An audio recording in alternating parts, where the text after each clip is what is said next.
స్తోత్రం. హల్లెలూయా. ప్రభునామానికి స్తోత్రాలు. మరి ఈ ఆదివారం విశ్రాంతి దిన ఆన్లైన్ ఆరాధన కొరకు మరి కూడొచ్చిన ప్రియ సంఘ విశ్వాసులకు నా హృదయపూర్వకమైన వందనములు. దేవుని యొక్క ఆశీర్వాదం, ఆశీస్సులు మీ జీవితంలో నిండుగా మెండుగా కలుగునుగాక. ఆమేన్. ప్రియ సహోదరి సహోదరులారా, దేవునికి మహా గొప్ప కృప అని ప్రేమను బట్టి ఈరోజు ఈ విధంగా మనమందరం కూడా ఆరాధించడానికి ఆ దేవాది దేవుడు పరిశుద్ధుడైన యేసయ్య ఈరోజు మనందరికీ కూడా చక్కటి అవకాశం ఇచ్చారు. దాన్ని బట్టి దేవునికి మనం మహిమ చెల్లిద్దాం. మరి యూట్యూబ్ ద్వారా, ఫేస్బుక్ ద్వారా, ఆన్లైన్ ద్వారా మీకు అందిస్తున్న వాక్యాలు బట్టి మీరు బలపరచబడుతున్నారని, ఎన్నో ఆత్మీయ మేలులు పొందుతున్నారని నేను చాలా ప్రభుని స్తుతిస్తున్నాను. చాలామంది చక్కటి సాక్ష్యాలు చెప్తున్నారు. మరి వారు పొందుకున్న ఆత్మీయులు ఫోన్ చేసి మరి నాతో సంప్రదించి వారు మాట్లాడుతున్నారు. చాలా సంతోషం. మరి విన్న వాక్యం మరి మీరు ఇతరులకు షేర్ చేయండి, వీలైతే సబ్స్క్రైబ్ చేసుకుని మరి దేవుని చిత్తమైతే మరి అందరికీ ఈ యొక్క వాక్యాన్ని స్ప్రెడ్ అవ్వడంలో చూడండి. మంచిది. ఈ అవకాశం ఇచ్చిన దేవునికి వందనాలు. ఈ సమయంలో మనం అందరం కూడా ఆరాధన మొదలు పెట్టుకుందాం, ప్రార్థన చేసుకుందాం. అందరం కూడా ప్రార్థన. మమ్మల్ని మిక్కిలిగా ప్రేమించిన మా ప్రియ పరలోకపు తండ్రి, నీ ఘనమైన ప్రేమ కలిగిన, ప్రభావం కలిగిన, అధికారం కలిగిన నీ పరిశుద్ధమైన నామమునకు లెక్కలేని కృతజ్ఞతాస్తుతులు స్తోత్రంలో వందనములు తండ్రి. నాయన, ఎప్పుడు కూడా నా ప్రభ దూతలతో, పరిశుద్ధులతో, స్వరూపులతో, కెరూబుల మధ్య అత్యున్నతమైన సింహాసనం మీద ఆసనుడవై యెహోవా పరిశుద్ధుడు, యెహోవా పరిశుద్ధుడు, యెహోవా పరిశుద్ధుడు, పరిశుద్ధుడు, పరిశుద్ధుడు, ఆయన పరిశుద్ధుడు అంటూ గాన ప్రతిగానముల మధ్య స్తుతిగానాలు పొందుతున్న గొప్ప దేవుడా, తండ్రి, కుమార, పరిశుద్ధాత్మ త్రియేక దేవుడు యేసురాధానికి స్తోత్రం, స్తోత్రం, స్తోత్రం. నాయన తండ్రి, నీ గొప్ప కృప, నీ ప్రేమను బట్టి ఈరోజు నాయన ఆదివారం విశ్రాంతి ఆరాధన కొరకు మేమందరం కూడి ఇక్కడ ఆరాధించడానికి నువ్వు ఇచ్చిన అవకాశం బట్టి వందనాలు. నాయన, మీ అద్వితీయ కుమారుడు మా రక్షకుడగు యేసుక్రీస్తు రక్తమును బట్టి మరి సంఘమును మీరు కడిగి మరి మీరు స్వరక్తమించి సంపాదించిన సంఘంలో నాయన మేమందరం కూడా పాలిభాగస్తులమైనందుకు నీకు వందనాలు. ప్రభా, జరుగుతున్న ఆరాధన ప్రార్థనంతే మీకు మహిమార్థంగా జరగడానికి సహాయం చేయండి. పాటల ద్వారా మరి సాక్ష్యాల ద్వారా మహిమ పొంది మరి మీ దాసుల వాక్య పరిచయం నిలబడుతున్న సమయంలో మీ పరిశుద్ధాత్మ ద్వారా ప్రతి బిడ్డకు ఏ వాక్యపు అవసరత ఉందో అది వారితో మాట్లాడడానికి మీరే మాకు అవకాశం మీద ప్రార్థన చేస్తుండగా ఈ ఆరాధనంతయు మహిమార్థం నడిపించండి. ఇక్కడ అల్లరి ఆటంకం వెలుగుతూ దురాత్మ సాతాను శక్తులు కూడా పనిచేయకుండా సమస్త వ్యతిరేకంగా యేసునామములో బంధిస్తున్నాను. ఆమేన్. ఆరాధనంతయు మహిమార్థం నడిపించమని యేసునామములో వేడుకున్నాను పరమ తండ్రి. ఆమేన్. దేవుని స్తోత్రం. హల్లెలూయా. సోదరి సోదరులారా, ఇది మనందరం కూడా దేవుని మహిమపరిచే సమయం కనుక చక్కటి పాటల ద్వారా మనందరం కూడా దేవుణ్ణి మహిమపరుద్దాం. ప్రతి ఒక్కరు కూడా పాటల్లో దేవుని స్తుతించండి, ఆరాధించండి. దేవునికి వందనాలు. మరి పాటల ద్వారా దేవుని మహిమపరుచుకుందాము. దేవునికి స్తోత్రం. హల్లెలూయా.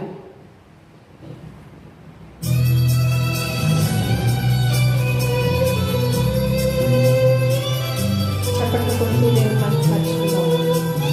స్తోత్రం.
దేవుని స్తోత్రం.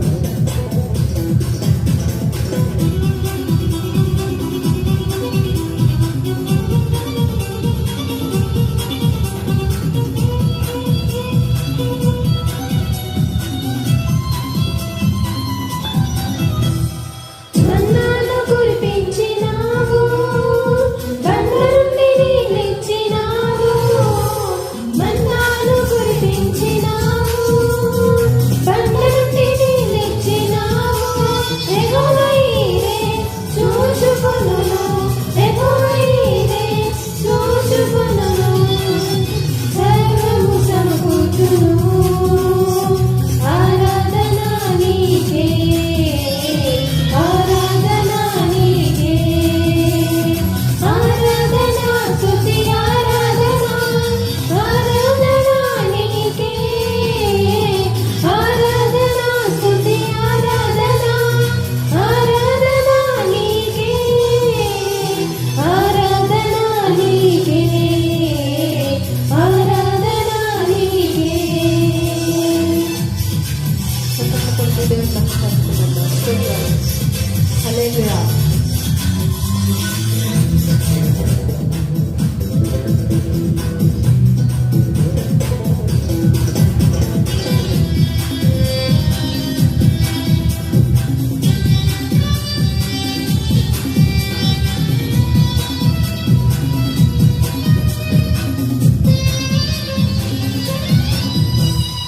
వ్యాధులను తొలగించినావు, మృతులను మరి లేపినావు.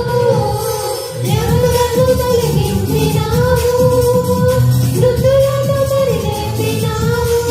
యెహోవా రాఫా స్వస్థపరచును, యెహోవా రాఫా స్వస్థపరచును, స్వస్థపరచును.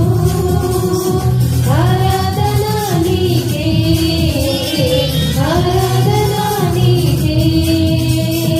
ఆరాధన స్తుతి ఆరాధన, ఆరాధన నీకే. ఆరాధన స్తుతి ఆరాధన, ఆరాధన నీకే. ఆరాధన నీకే, ఆరాధన నీకే. ఆరాధన నీకే, ఆరాధన నీకే. హల్లెలూయా. దేవుని స్తోత్రం. అవకాశం ఇచ్చిన దేవుడికి, ఆత్మీయ తల్లిదండ్రులకు, సంఘమందరికీ నా వందనాలు.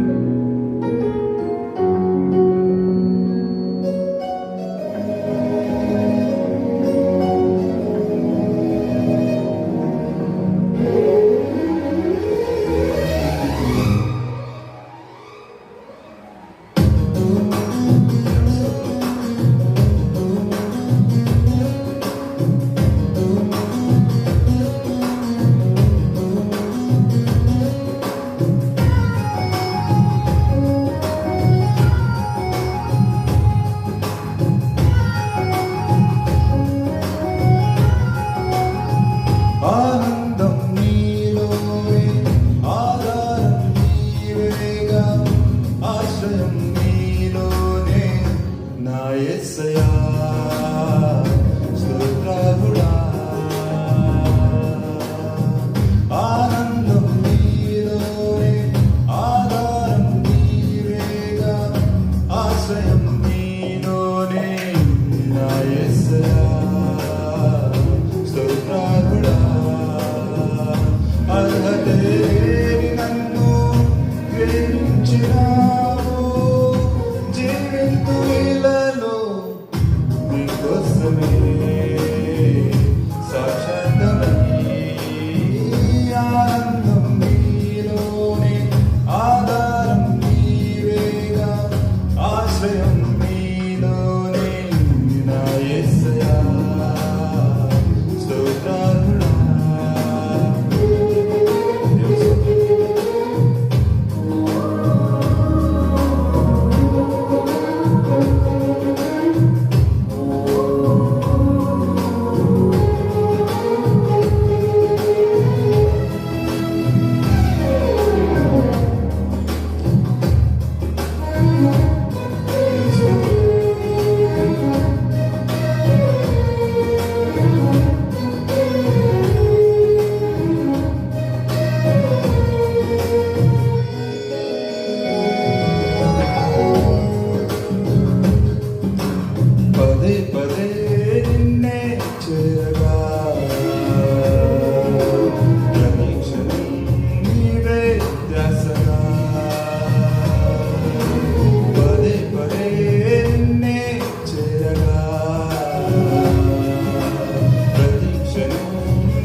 నీవని నిరంతరం నీవే వెలుగని నిత్యమైన స్వాస్యం ఇవని నీ సన్నిధి వేగక సన్నిధించి పాడనా నీ సన్నిధి వేగక సన్నిధించి పాడనా నీ కొరకే ధ్వజమెత్తి ప్రకటించనా సత్యవాక్యమే జీవవాక్యమే ఆనందం నీలోనే ఆధారం నీవేగా ఆశ్రయం నీలోనే నా యేసయ్యా స్తోత్రాలుడా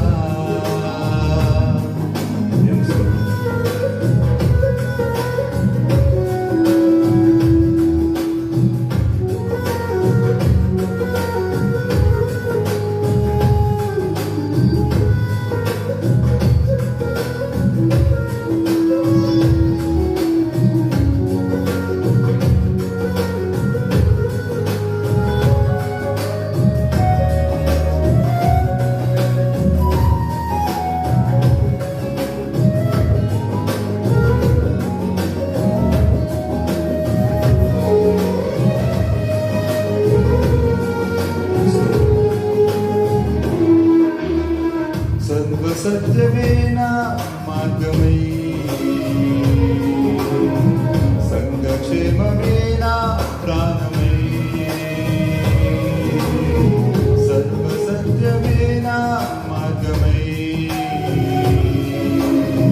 సంఘక్షేమమేన ప్రాణమై లోకమహిమ చూడక నీ జాడలు వీడక లోకమహిమ చూడక నీ జాడలు వీడక నీతో నిలవాలి నిత్యసీయోనులో ఈ దర్శనం నా ఆశ్రయం ఆనందం నీలోనే ఆధారం నీవేగా ఆశ్రయం నీలోనే నా యేసయ్యా స్తోత్రాలుడా అర్హతే లేని నన్ను ప్రేమించినావు జీవింతు ఇళ్ళలో నీకోసమే సాక్షాత్మై ఆనందం నీలోని ఆధారం నీవేగా ఆశ్రయం నీలోనే నా యేసయ్యా స్తోత్రాలుడా ప్రభువును ప్రియరక్షకుడైన యేసుక్రీస్తు నామాన మరి వీక్షిస్తున్న ప్రజలందరికీ కూడా నా హృదయపూర్వకమైన వందనాలు చెల్లిస్తున్నాను. మరి ఇది సాక్షార్థమైన సమయం. మరి అనేక మంది బిడ్డలు వారి సాక్ష్యాలు మరి ఫోన్ ద్వారా తెలియపరిచిన స్థితిలో మరి దేవుని మహింపరచు రీతిగా ఈ ఆరాధన క్రమంలో మరి యొక్క సాక్ష్యం చెప్తుండగా ప్రతి ఒక్కరు కూడా మరి విని ఆసక్తి కలిగి దేవుని మహింపరచాలని కోరుచున్నాం.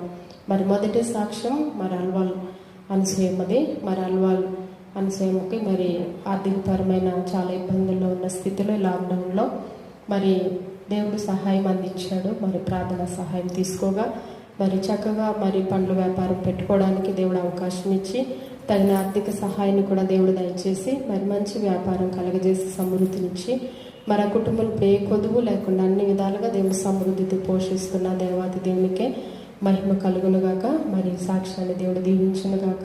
ఆమేన్. రెండవ సాక్ష్యం మరి ఆరామ్ గారిని చూస్తున్న మరి కమలమ్మ గారు వారి కుటుంబం బట్టి మరి దేవుడు చేసిన కార్యం మీ ఎదురు పంచుకుంటున్నాను. మరి ఈ యొక్క లాక్డౌన్ విషయంలో వాళ్ళు కూడా ఎంతో ఆర్థిక పరంగా ఇబ్బందులు ఉన్నారు. మరి ఆ పరిస్థితుల్లో మరి మగబిడ్డలకు పనులు లేవు, ఆడబిడ్డలు ఉద్యోగం లేని స్థితి. మరి ఆ బిడ్డ మరి మిర్చి బండి పెట్టుకునేది మరి యొక్క లాక్డౌన్ విషయంలో అది కూడా మరి నడవని స్థితిలో వాళ్ళు ఎంతో ఆర్థిక ఇబ్బందులతో మరి ఇబ్బంది పడుతున్న స్థితిలో మరి పాస్టర్ గారికి ప్రార్థన చేయించుకోగా మరి వారికి కూడా దేవుడు ముఖ్యంగా వాళ్ళకు వానర్ అమ్మగారు ఒక మరి సహాయం అందించారు. ఆ యొక్క విషయంలో మరి 1000 రూపాయల ఆర్థిక సహాయాన్ని, ఒక 50 కిలోల రైస్ని మరి దేవుడు వాళ్ళకి అనుగ్రహించారు. మరి యొక్క సాక్ష్యాన్ని దేవుడు దీవించునుగాక. రెండో సాక్ష్యాన్ని బట్టి మరి దేవుడు మహిమపరచుకున్నాము.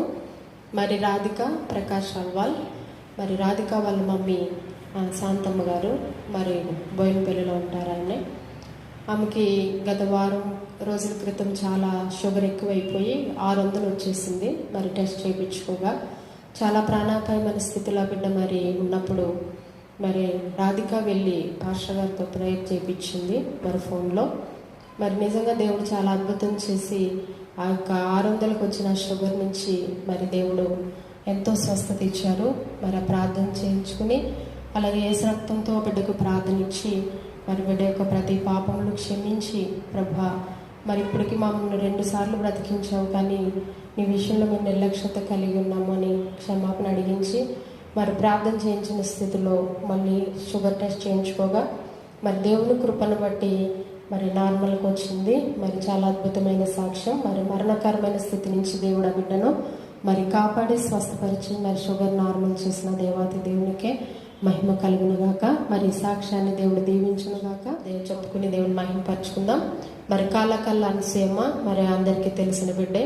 మరి భయంకరమైన దురాత్మల చేత మరి దర్గాలో 15 సంవత్సరాల నుండి ఏమాత్రం కూడా స్వస్థత లేక మరి ప్రాణాపాయ స్థితిలో మరి అంతకుమించి భర్తను చనిపోయి మరి మందిరానికి వచ్చిన స్థితిని బట్టి మరి దేవుడు ఆ బిడ్డను ఎంతగానో స్వస్థపరిచాడు. అయితే మరి కొన్ని రోజుల క్రితం ఆ బిడ్డకి ఆ యొక్క పడుకుంటున్నప్పుడు దురాత్మలో కళ్ళల్లో కనిపించడం, చనిపోయిన వాళ్ళు రావడం వల్ల మళ్ళీ ఎక్కువ గడిబిడి అయిపోయి చాలా బిడ్డ అనారోగ్య పరిస్థితి అయింది. అయితే ఆ స్థితిలో మరి పాస్టర్ గారికి ఫోన్ చేయించుకుని ప్రార్థన చేయించుకోగా మరి దేవుడు ఎంతో స్వస్థపరిచాడు. ఆ దురాత్మల నుంచి కూడా దేవుడు విడిపించి మంచిగా నిద్ర పట్టడానికి అంతకు మించి ఆ బిడ్డ కూడా మంచి స్వస్థత కలిగి మరి దేవుని మహిమపరచుటకే మరి చక్కగా దేవుని ఆ బిడ్డ స్వస్థపరిచాడు. మరి సాక్ష్యాన్ని దేవుడు దీవించునుగాక. హల్లెలూయా. మరి ఇది ప్రార్థన చేసుకునే సమయం ప్రతి ఒక్కరు కూడా కళ్ళు మూసుకుని ప్రార్థనలు ఏకీభవించాలని కోరుతున్నాను. కళ్ళు మూసుకోండి. స్తోత్రం నాయన పరిశుద్ధుడా, కృప కలిగిన దేవ, ప్రేమ స్వరూపుడా, అత్యున్నత కనికరము కలిగిన మా గొప్ప తండ్రి, నీకు స్తోత్రాలు ప్రభా. అయ్యా, ఈరోజు మిమ్మల్ని ఇలా స్తుతించుటకు మాకు ఇచ్చిన గొప్ప అవకాశం అంతటి బట్టి మీకు స్తోత్రాలు. మరి పాటల ద్వారా ప్రభా, మరి సాక్ష్యం ద్వారా మిమ్మల్ని మీరు మహిమపరుచుకున్న విధానాన్ని బట్టి స్తోత్రాలు తండ్రి. అయ్యా, వాక్యానికి మీ దాసుని నిలబడుతుండగా తండ్రి, ఆ దాసుని సెలవు చాటును మరుగుపరుచుకుని మరి కూడిన నాతో మాతో మా అందరితో మీరు మాట్లాడండి ప్రభా. మాట్లాడే దేవా, మాట్లాడుతుండగా వినగల చెవులను గ్రహించగల మనస్సును మాకు దయచే. ఆ యొక్క వాక్యము నాయన మా హృదయంలో విత్తబడి వాక్యానుసారమైన జీవితము కలిగి ఈ లోకానికి వేరే పరిశుద్ధత కలిగి ప్రభా మీ కృపా మహిమకే కీర్తి కలిగే జీవితాన్ని తండ్రి మా ప్రతి ఒక్కరికి మీరు ప్రసాదించమని, అట్రీతిగా మరి దాసుని యొక్క ముఖ ప్రసన్నత నుంచి మా అందరితో మీరు మాట్లాడమని మహిమా ఘనత ప్రభావాలు మీకు చెల్లిస్తూ చిన్న కొద్ది ప్రార్థన పరమునకు చేర్చుకుని ప్రతిఫలం దయచేయమని నజరేయుడైన క్రీస్తు యేసు నామమున వేడుకుంటున్నాం తండ్రి. ఆమేన్. ఆమేన్. దేవుని స్తోత్రం. హల్లెలూయా.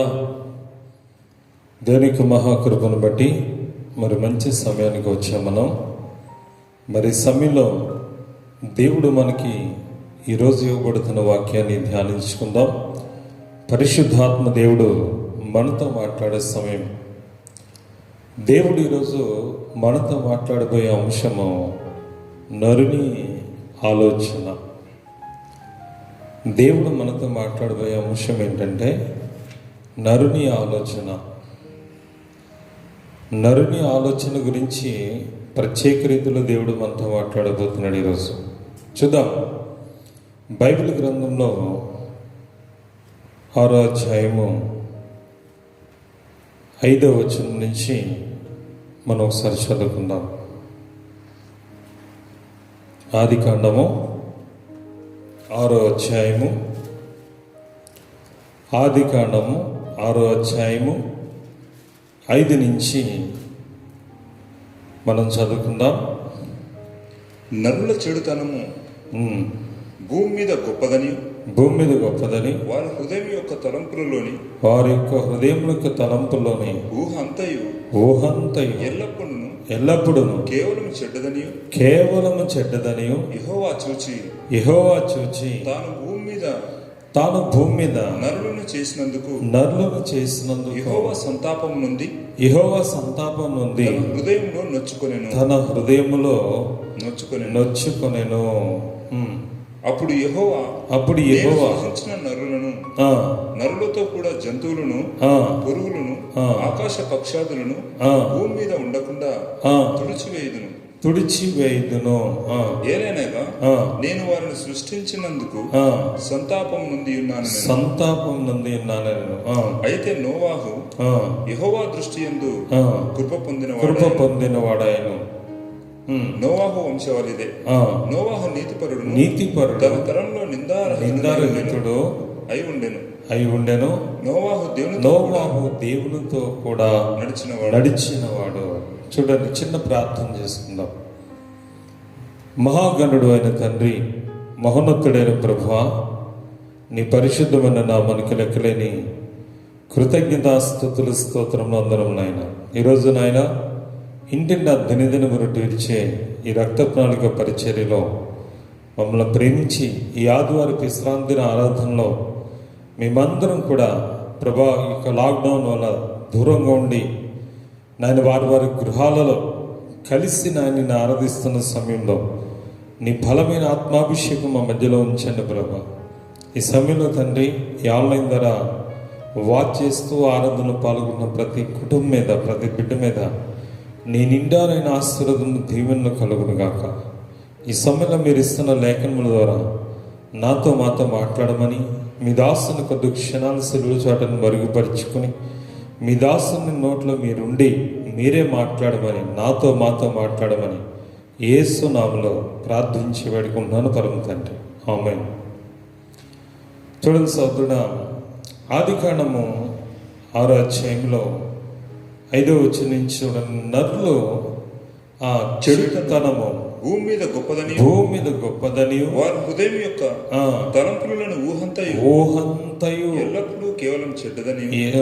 ఊహంతయు తలంపులలోని ఊహంతయు ఎల్లప్పుడూ చెడ్డదని యెహోవా చూచి తాను భూమి మీద నరులను చేసినందుకు యెహోవా సంతాపం నుండి తన హృదయంలో నొచ్చుకొనెను. హల్లెలూయా.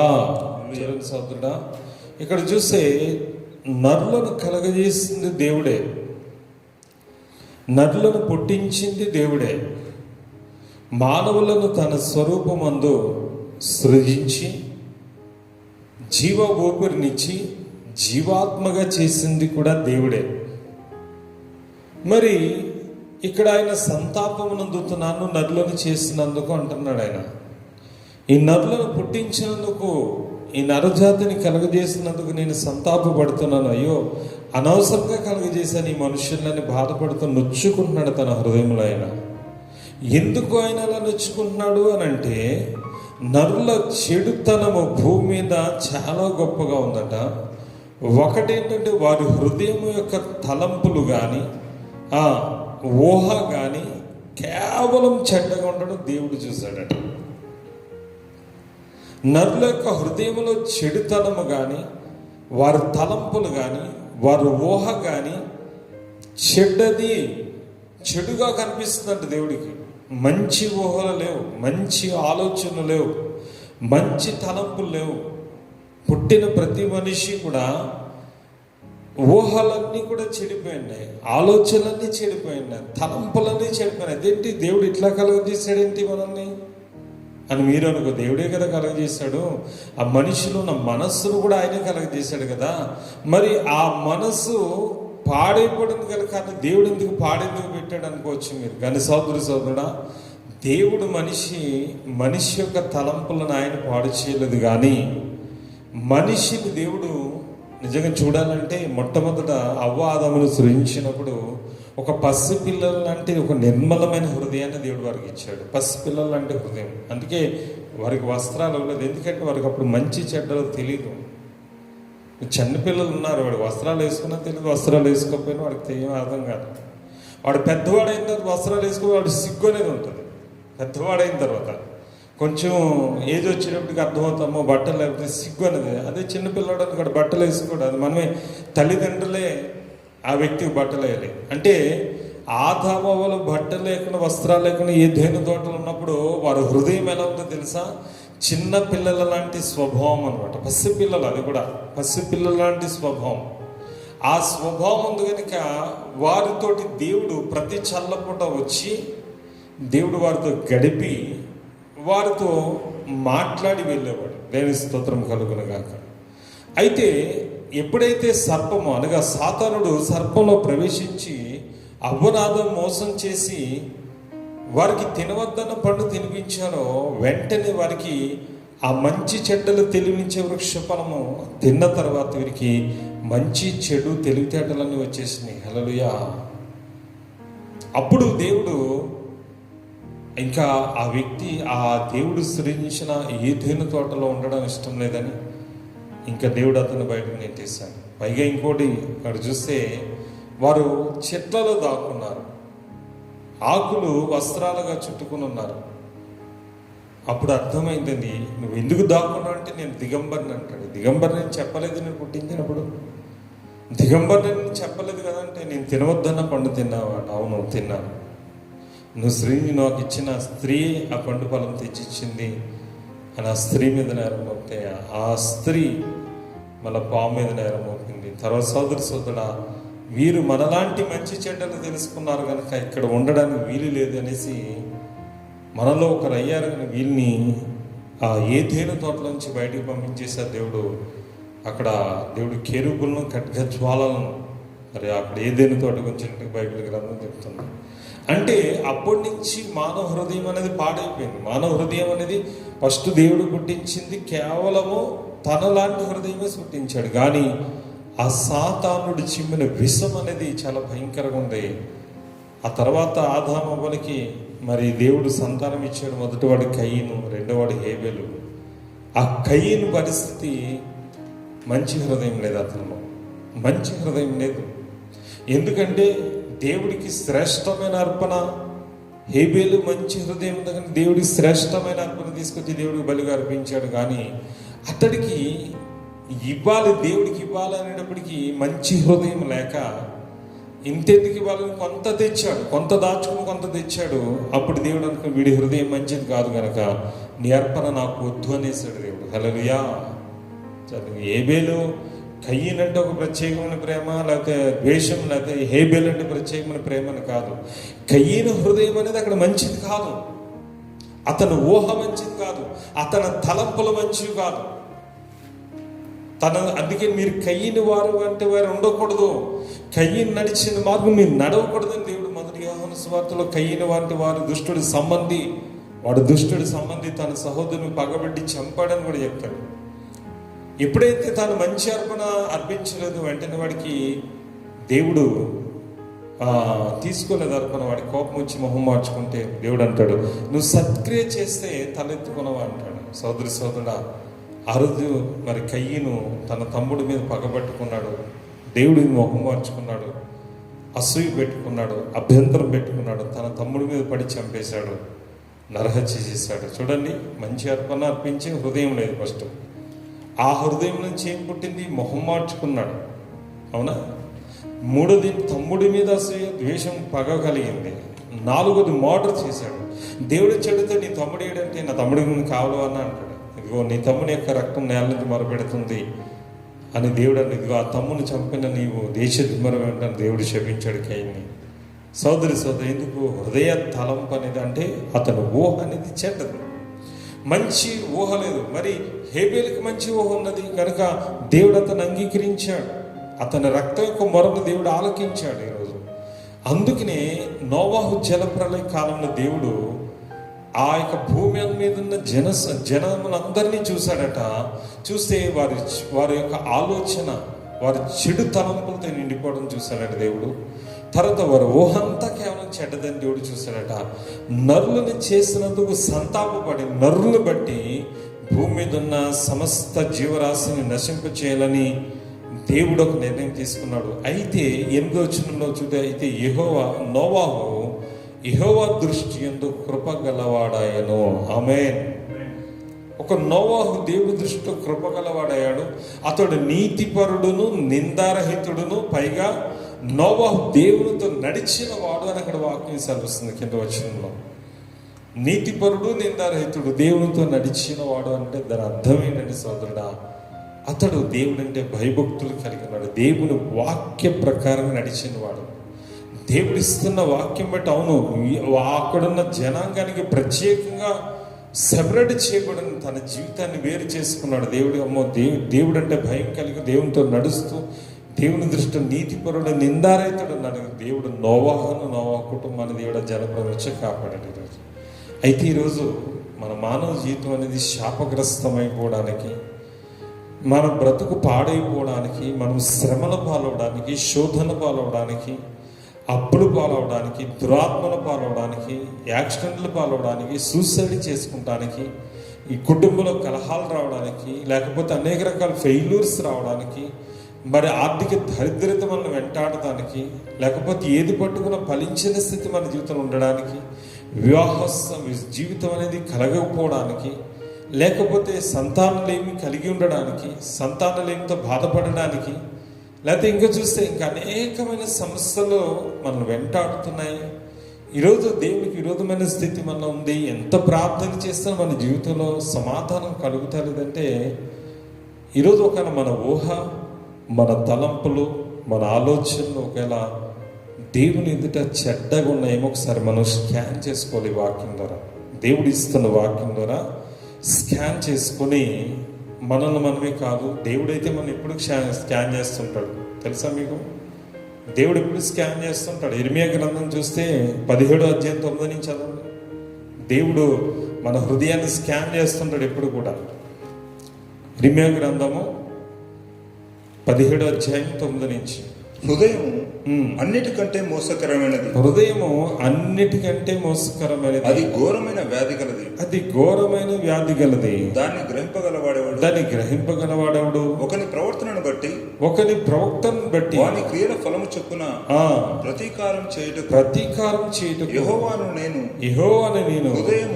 హృదయమును పరిశోధించువాడను, అంతరింద్రియము పరీక్షించువాడను. హల్లెలూయా.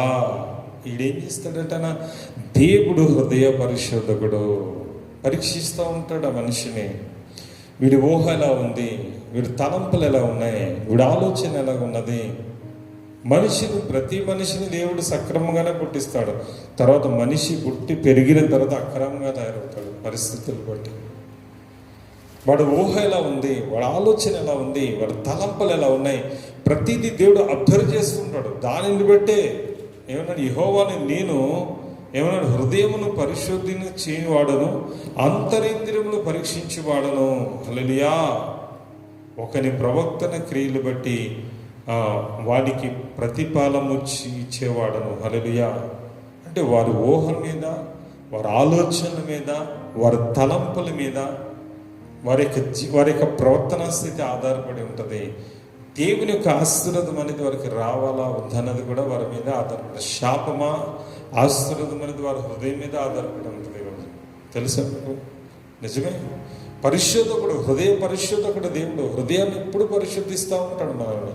మన హృదయములను పరీక్షించి తెలుసుకుంటాడు మన దేవుడు ఎప్పుడు కూడా. ఎందుకంటే ఆ హృదయ పరిశోధన చేసినప్పుడు నోవాహు నీతిమంతుడిగా కనబడ్డాడు కనుక జలప్రళయం నుంచి తప్పించాడు. హృదయ పరిశోధన చేసినప్పుడు లోతు నీతిమంతుడు కనబడ్డాడు కనుక ఆ సొదొమ గొమొర్రా నుంచి దేవుడు అతన్ని తప్పించాడు. హల్లెలూయా. దావీదును చూశాడు. అతడు భౌతికంగా పాపం చేసిన హృదయాన్ని స్కాన్ చేశాడు దేవుడు.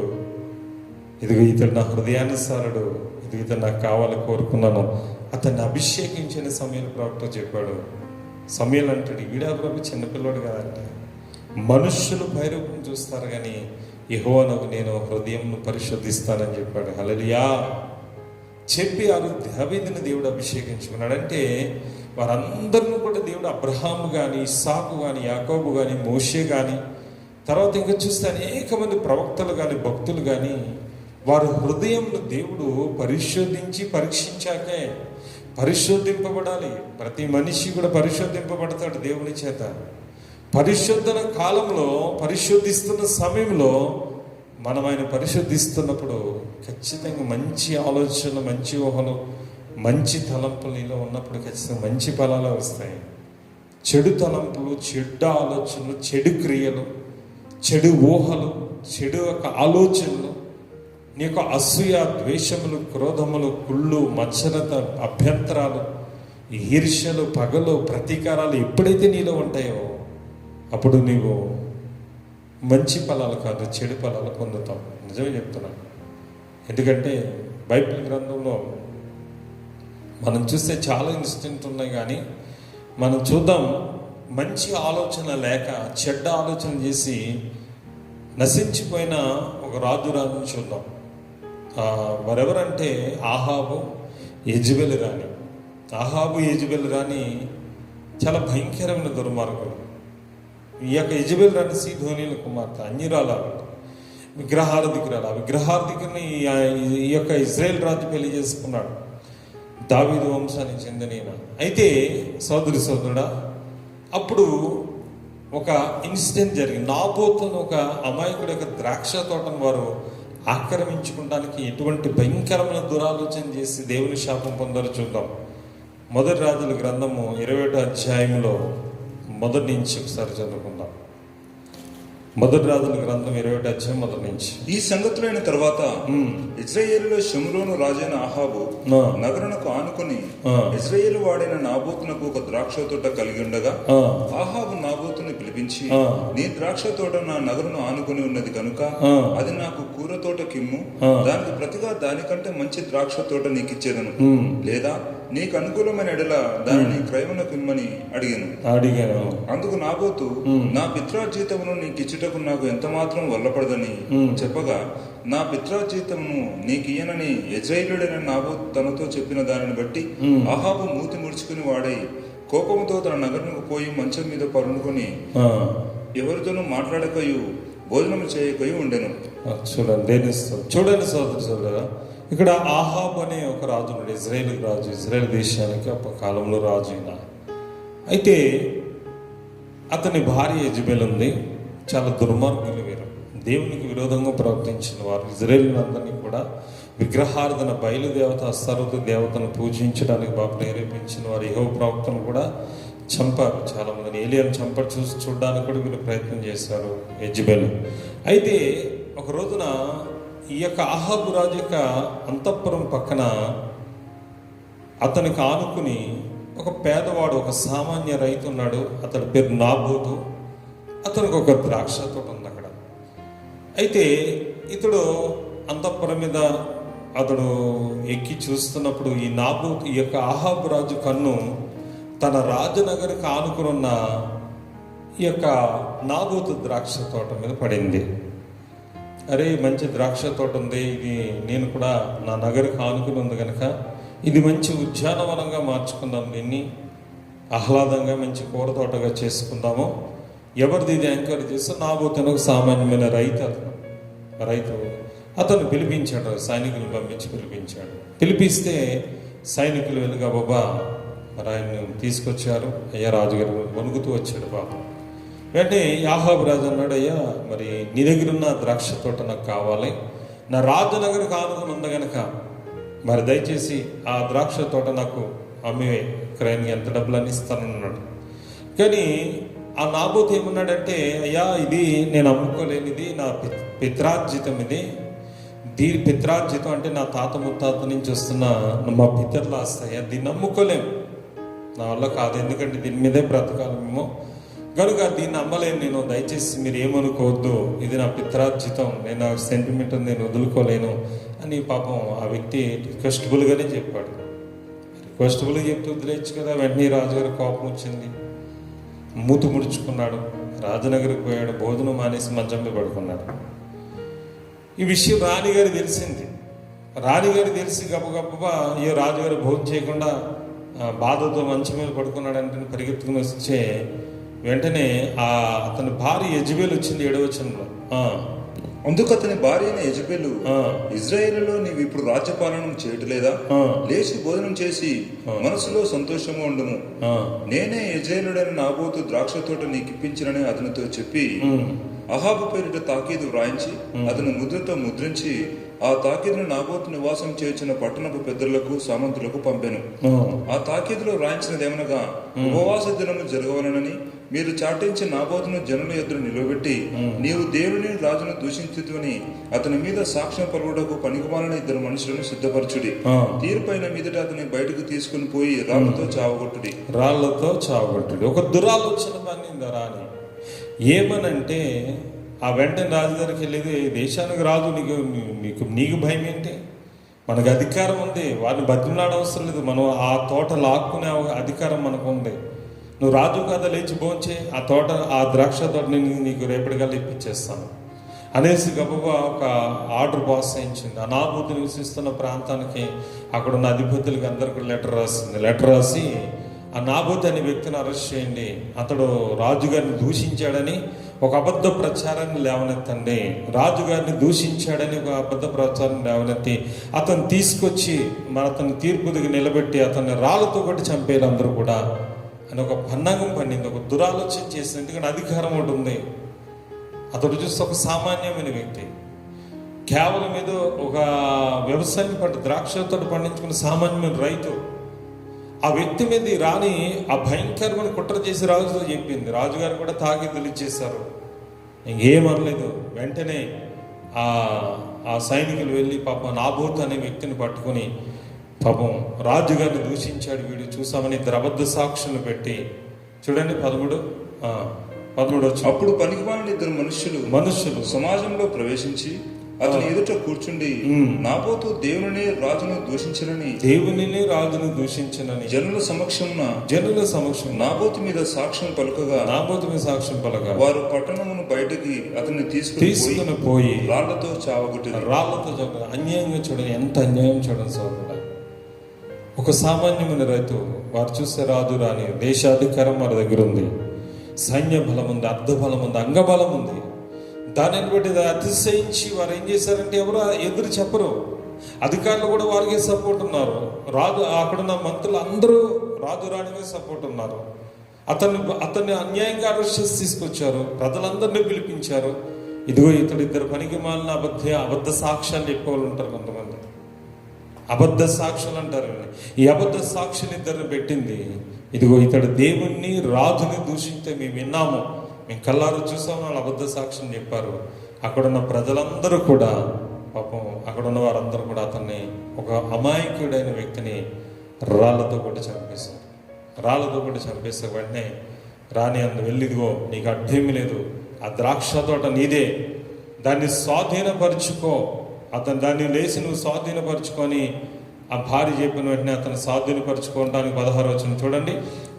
చనిపోయినని అహాబు విని లేచి యెజ్రెయేలుడైన నాబోతు ద్రాక్ష తోటను స్వాధీనపరచలేని స్తోత్రం కలుగునుగా వెళ్ళిపోయాడు. ఇంకా నాబోతు చచ్చిపోయాడు, ఆ సామాన్యమైన రైతు చచ్చిపోయాడు. అడిగేది ఎవరు లేరు. వెళ్ళిపోయి చక్కగా సైనికులను తీసుకెళ్ళాడు, కంచి వేసి ఆ తోట అంతా రాజనగర్ కానుకొని ఉంది కదా, ఆ పని వాళ్ళని తీసుకెళ్ళాడు. మొత్తం అదంతా స్వాధీనం చేసుకున్నాడు, మొత్తం ఆ ద్రాక్ష తోట స్వాధీనం చేసుకున్నాడు. రాజు రాని వారు చేసిన దురాలోచన ఎవరు చూడలేదు కదా అనుకున్నారు. కానీ ఇక్కడ ముందు చెప్పిన దేవుడు హృదయ పరిశోధకుడు.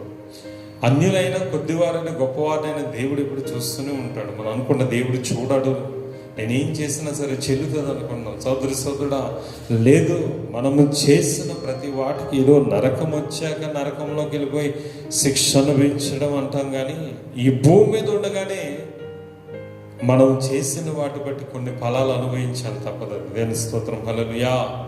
నువ్వు మంచి క్రియలు చేస్తే మంచి ఫలం వస్తుంది, చెడు క్రియలు చేస్తే చెడు ఫలం వస్తుంది. ఊహ చెడ్డది, వీరి ఆలోచన చెడ్డది, వీరి తలంపు చెడ్డది, వీరు బహు దుష్టులై ఉన్నారు. దేవుడు వారికి అప్పుడే దేవుడు చూశాడు, వారు చేసిన అక్రమాన్ని చూశాడు. ఎవరికి తెలీదు వారు చేసిన కుట్ర. అదే సమయంలో వారు చేసిన దాన్ని తన దైవజనుడని ఏలియాకు చెప్పాడు. ఇదిగో ఈ వర్తమానం తెలియచి అని చెప్పాడు. 17 వచ్చిన ఏమని చెప్పాడు, చదువు. 17 యెహోవా వాక్కు తిష్బీడైన ఏలియాకు ప్రత్యక్షమై ఇలాగ సెలవిచ్చాను, నువ్వు లేచి షోమ్రోనులో ఇజ్రాయేలు రాజైన అహాబును ఎదుర్కొనుటకు బయలుదేరుము. అతడు నాబోతు యొక్క ద్రాక్ష తోటలో ఉన్నాడు, అతడు దానిని స్వాధీనపరచుకొనబోయెను. నీవు అతను చూచి ఇలాగూ ప్రకటించుము, యెహోవా సెలవిచ్చినదేమనగా దీన్ని స్వాధీనపరుచుకున్న వలన నీవు నాబోతును చంపితీవి కదా. యెహోవా సెలవిచ్చినదేమనగా ఏ స్థలమందు కుక్కలు నాబోతు రక్తము నాగెనో ఆ స్థలమందే కుక్కలు నీ రక్తము నిజంగా నాకునని అతనితో దేవుని స్తోత్రం. హల్లెలూయా. సోదరి సోదరుడా, దేవుడు ఏలియాతో చెప్పాడు, తన బాధ దాయుజంతో చెప్తాడండి. ఎవరైనా తప్పిపోతున్నా, వారి ఆలోచన బాగాలేకపోయినా, వారి తలంపులు బాగాలేకపోయినా, వారి ప్రవర్తన స్థితి బాగాలేకపోయినా, తన యొక్క బాధ ఫస్ట్ ఎవరితో చెప్తాడంటే దైవజనుతో చెప్తాడు. దేవుడు దైవజను హెచ్చరిక చేయమంటాడు. వెళ్ళి ఇదో ఈ విధంగా హెచ్చరిక చేయను, వెళ్ళి వాళ్ళని గద్దించు, వాళ్ళని హెచ్చరిక చేయని చెప్తాడు. వెంటనే ఏలియా తెలుసు, ఏలియా అప్పటికే ఏలియాని చంపడానికి వారు చూస్తున్నారు. ఏలియా అనేక మార్లు వారి విషయంలో ధైర్యంగా నిలబడి వర్షం కురదని అప్పటికే చెప్పాడు. మరి వర్షం పడలేదు. చాలా కాలం ఆహాబు రాజు తరిమాడు ఏలియాని చంపడానికి, కానీ ఏలియాని దేవుడు కాపాడాడు. కిద్రోను వాగు దగ్గర కాపాడాడు. సారేపొద్దన గ్రామంలో విధురాల దగ్గర దేవుడు కాపాడాడు. తర్వాత మళ్ళీ అదే ఏలియా వెళ్ళి ధైర్యంగా నిలబడి ప్రార్థన అగ్ని దిగి వచ్చింది. మరి బయలు ప్రవక్తలను చంపాక మళ్ళీ ఏలియాను మళ్ళీ చంపాలని చూశారు వాళ్ళు, యెజబెల్ రాణి. కానీ దేవుడు యెజబెల్ రాణి చేతులు తప్పించాడు. ఇప్పుడు పరిస్థితి ఈ దైవజనుడు వెళ్ళి చెప్తే వాళ్ళు ఊరుకుంటారా? ఎందుకంటే అప్పటికే ఏలియాని చంపడానికి చూస్తున్నారు వాళ్ళు. కానీ దేవుడు అన్నాడు, దేవుడు చెప్పిన ఆజ్ఞ, వెళ్ళు, లేచి వెళ్ళు. అదిగో ఒక అమాయకుడైన నాబోతు ద్రాక్ష తోట గుంజుకొని ఆ అన్యాయంగా అతను చంపించి వారు చేసిన దానిని బట్టి ఇదిగో చెప్పు, అతని యొక్క రక్తము కుక్కలు నాకుతాయని నువ్వు చెప్పాలి. ఈ విధంగా చెప్పు, నీవు నాబోతుని చంపితే యెహోవాను ఏ స్థలమందు నువ్వు నాబోతు ఏ స్థలమందు కుక్కలు నాబోతు రక్తము నాకెనో ఆ స్థలమందు కుక్కలు నీ రక్తము నాకునని అతనితో చెప్పాను. దేవుని స్తోత్రం. హల్లెలూయా, హల్లెలూయా చెప్పాడు దేవుడు. ఆ యొక్క ఏలియా ద్వారా ఆ ప్రవచనం పలికించాడు. కాసేపటికి ఇదిగో నా పగవాడా, ఇది నువ్వు నన్ను శపిస్తావా, నేను చంపుదామని ఏలియాని వారు అనేక రకాల మాటలు మాట్లాడి దూషించినప్పుడు ఆ సమయంలో యెజబెల్ రాణి వచ్చింది. ఆ యెజబెల్ను కూడా అక్కడ శపించాడు ఆయన. చూడండి 23 మరియు యెజబెల్ను గురించి యెహోవా సెలవిచ్చినదేమనగా ఇశ్రాయేలు ప్రకారం కుక్కలు యెజబెలును తినివేను, పట్టణమందు చచ్చు సంబంధికులను కుక్కలు తినివేను, బయట భూములలో చచ్చువారిని ఆకాశ పక్షులు తినివేను. ఆమేన్, హల్లెలూయా. సోదరి సోదరుడా, అక్కడ చూస్తే ఇద్దరికి శాపం వచ్చిందా? ఆ యొక్క అహాబుకి శాపం వచ్చింది, యెజబెల్ రాణికి కూడా శాపం వచ్చింది. ఎటువంటి శాపం అంటే, వారు నాబోతుని చంపితే ఆ రక్తం కుక్కలు నాకని, అదేవిధంగా మీరు చేస్తారో ఆ రక్తం వల్ల మీ కుక్కలు నాకుతాయి, మీ ఇద్దరు రక్తాన్ని చెప్పి ఆ ఏలియా అక్కడ మరి ప్రవచించడం జరిగింది. సోదరుడా, కొద్ది రోజులకి ఆహాబు తర్వాత ఏలియా తర్వాత అతడు మహాఘోర యుద్ధం జరిగింది. ఆ యుద్ధంలో మరి గురిచోడికి ఎవడో బాణం వేశాడంట. ఆ బాణం వచ్చి ఆహాబు తగిలింది. ఆహాబు యొక్క రక్తము రథంలో మడుగు కట్టేసింది. ఆ తర్వాత ఆ రథాన్ని కడగానే తీసుకాడు, కుక్కలు వచ్చి ఆ రక్తాన్ని నాకేసింది. తర్వాత ఆ యెజబెల్ రాణి మరి అప్పటికి యేహూ అని ఒక రాజు ఉన్నాడు, అతని దేవుడు అభిషేకించుకున్నాడు. ఈమె ముఖానికి రంగు పూసుకుని అతన్ని ఆకర్షించడానికి ప్రయత్నం చేసింది, కానీ అతడు గోడ మించి ఆమె నూకేశారు పనిగత్తలు.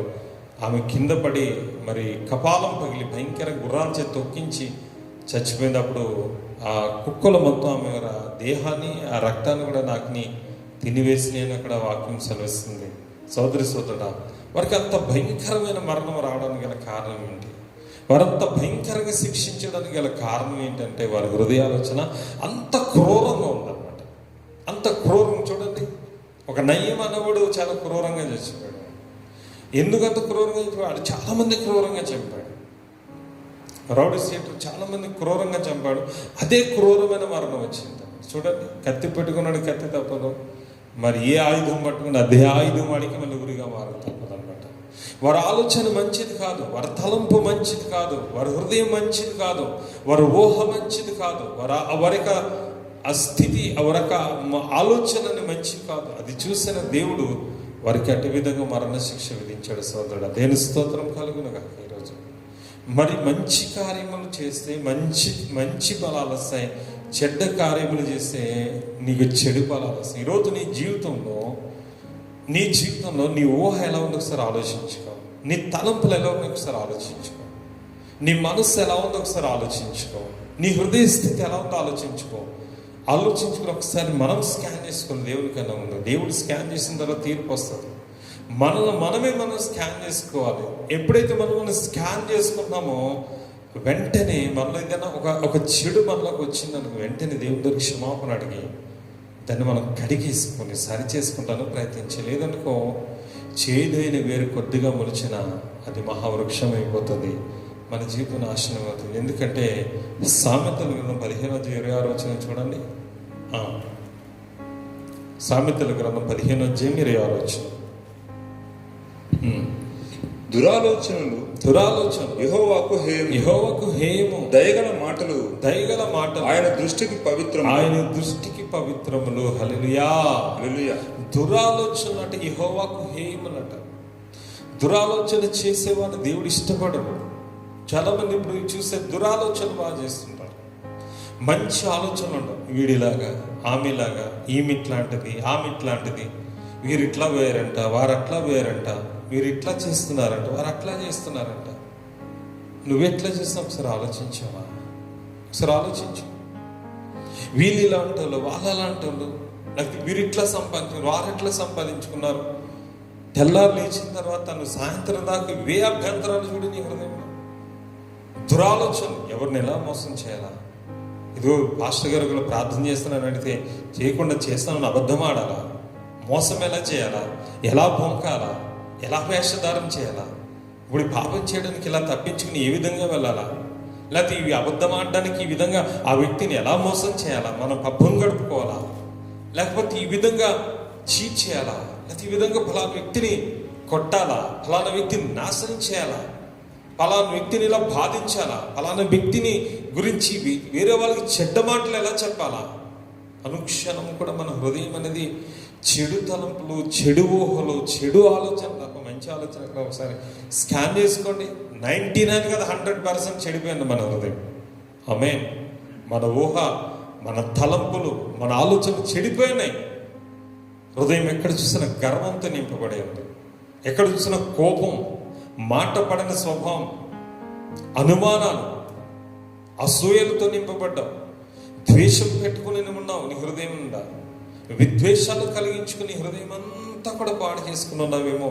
అందుకే ఈరోజు మన జీవితం పాడవుతుంది. ఈరోజు చాలా మంది అంటారు, ఎందుకు నా జీవితం ఇట్లా అయింది, దేవుడు ఎందుకు నాకు ఇన్ని కష్టాలు పెట్టాడు, ఎందుకు నా పరిస్థితి ఇలా అవుతుంది, ఎందుకు నా కుటుంబంలో సమాధానం లేదు, ఎందుకు నా బిడ్డల మాట వింటలేదు, ఎందుకు నా కొడుకులు ఇట్లా తయారు, ఎందుకు నా భర్త ఇలా ఉన్నాడు, ఎందుకు అయ్యో మాకు ఎంత పని చేసినా సరే ఈరోజు బర్కత్ లేదు, మా ఆర్థిక పరమైన ఇబ్బందులు ఎందుకు తీరుతుంది, దరిద్రం ఎందుకు తీరుతుంది, ఈ విధంగా ఆలోచించుకుంటూ ఉంటారు. కానీ దేవుడి మీద సనుక్కునేవారు ఉన్నారు. దేవుడి మీద ఇంకా అభ్యంతరం పెట్టుకుని నేను చర్చికి వెళ్తున్నా, ప్రార్థన చేస్తున్నా, అయ్యో నా పరిస్థితి ఎందుకు మారలేదు అనుకుంటే, ఎందుకు ఇంకా మంచి ఇల్లు రాలేదు, ఈ విధంగా ఆలోచిస్తున్నారు. అక్కడ మన దృష్టిలో నీతిమంతులు కనపడదు, మన దృష్టిలో మంచి వాళ్ళకి కనపడదు. మనం చేసేది ఏది కూడా మనకు తప్పు అనిపించింది. మనం ఆలోచించే ఆలోచన అది కరెక్ట్గానే ఉంటుంది. దేవుని స్తోత్రం. హల్లెలూయా. ఒక మార్గం యెహోవాకు, ఒక మార్గము వాడికి యథార్థంగా కనిపిస్తుంది, తుదకది మరణంలోకి నడిపిస్తుందట. హల్లెలూయా. సోదరుడా, ఆలోచనలు ఎప్పుడు కూడా చాలా మంచి ఆలోచన ఉండాలి. ఏదైనా మన జీవితం మత్తయి సువార్తలో ప్రభువారు చెప్పారు, 15వ అధ్యాయం మత్తయి సువార్త. దేవునికి మహిమ కలుగును గాక. హల్లెలూయా. మత్తయి సువార్త 15వ అధ్యాయము 17వ వచనం చదువుకున్నాం. నోట్లోనికి పోవునదంతయు కడుపులో పడి బహిర్భూమిలో విడవబడును. కానీ నోట నుండి బయటకు వచ్చినవే హృదయంలో నుంచి వచ్చును. ఇవే మనిషిని అపవిత్రపరచునని మీరు గ్రహింపరా. హల్లెలూయా. హల్లెలూయా. దేవుడు ఇక్కడ ఏమన్నాడు? మనిషి తినేది ఇప్పుడు మనిషిని అపవిత్రపరచదు. ప్రార్థన చేసుకుంటే ప్రతిదీ పవిత్రం బైబిల్ చెప్తుంది. నువ్వు తినే వస్తువు బట్టి నువ్వెప్పుడు అపవిత్రపరచబడవని దేవుడు చెప్తున్నాడు. అయితే మనిషి లోపలికి వెళ్ళేది అది కాకుండా మనిషి హృదయంలోంచి వచ్చేవే మనిషి జీవితాన్ని అపవిత్రపరుస్తున్నాయి. హల్లెలూయా. అవేంటో కూడా ప్రభువారు చెప్పారు. అక్కడ చదువునానా? ఏంటిది? ఫస్ట్ టాపిక్ ఏముంది చూడండి అక్కడ. ఫస్ట్ కేటగిరీలో ఏముంది అక్కడ? దురాలోచనలు, నరహత్యలు, వ్యభిచారములు, వేశ్యాగమనములు, దొంగతనములు, అబద్ధ సాక్ష్యములు, దైవ దూషణ హృదయంలో నుంచే వచ్చును. ఇవే మనిషి గాయపరచిన. హల్లెలూయా. మనిషి జీవితం పాడవుతుందంటే ఆ మనిషి హృదయం అనేది పాడైపోయింది ఫస్ట్ ఆఫ్ ఆల్. హల్లెలూయా. ఆ మనిషి హృదయం సరిగా లేదు దేవుని ఎదుట. ఫస్ట్ ఆఫ్ ఆల్ ఆ వ్యక్తికి ఏమొస్తే ఎక్కువ దూర ఆలోచనలు వస్తున్నాయి, మంచి ఆలోచన లేదు. పొరుగువారిని ప్రేమించాలి, పొరుగువారిని సహాయం చేయాలి. అయ్యో పలానా ఆకలితో ఉన్నారు, ఒక సహోదరుని చూశాను, నిజంగానే ఆకలితో ఉన్నారంటే ఆయన వారు తీసుకొచ్చి భోజనాలు పెడుతున్నారు, కిరాణా సరుకులు ఇప్పించారు, ఆర్థిక సహాయం చేశారు. కొంతమంది ఉన్నారు సహోదరులు, నిజంగా వాళ్ళు చూసి నేను చాలా ఈ లాక్డౌన్ మన చర్చ్ మెంబర్స్ లాక్డౌన్లో నిజంగా చాలా వారికి చేతనని సహాయం చేశారు. వాళ్ళు కోటీశ్వర్లు కాదు, వారి సామాన్యమైనది చిరు ఉద్యోగస్తులు. వారికి ఉన్న దాంట్లోనే పెట్టారు. అయ్యో పలానోళ్ళకి ఆహారం ఉందా లేదా, అయ్యో పలానోళ్ళకి పూట గడుస్తుందా, ఫోన్ చేసి పరామర్శించి మీ ఇంట్లో ఎలా ఉందమ్మా, అయ్యో మీరు తింటున్నారు లేదా, మీకేం ఉందా లేదా అని పరామర్శించి పాప వాళ్ళకి ఏం సంబంధం లేకపోయినా సరే వారికి ఉన్నది కిరాణా సరుకులు లేదా బియ్యం, ఉప్పులు, పప్పులు కొని పంపించి. ఎందుకు?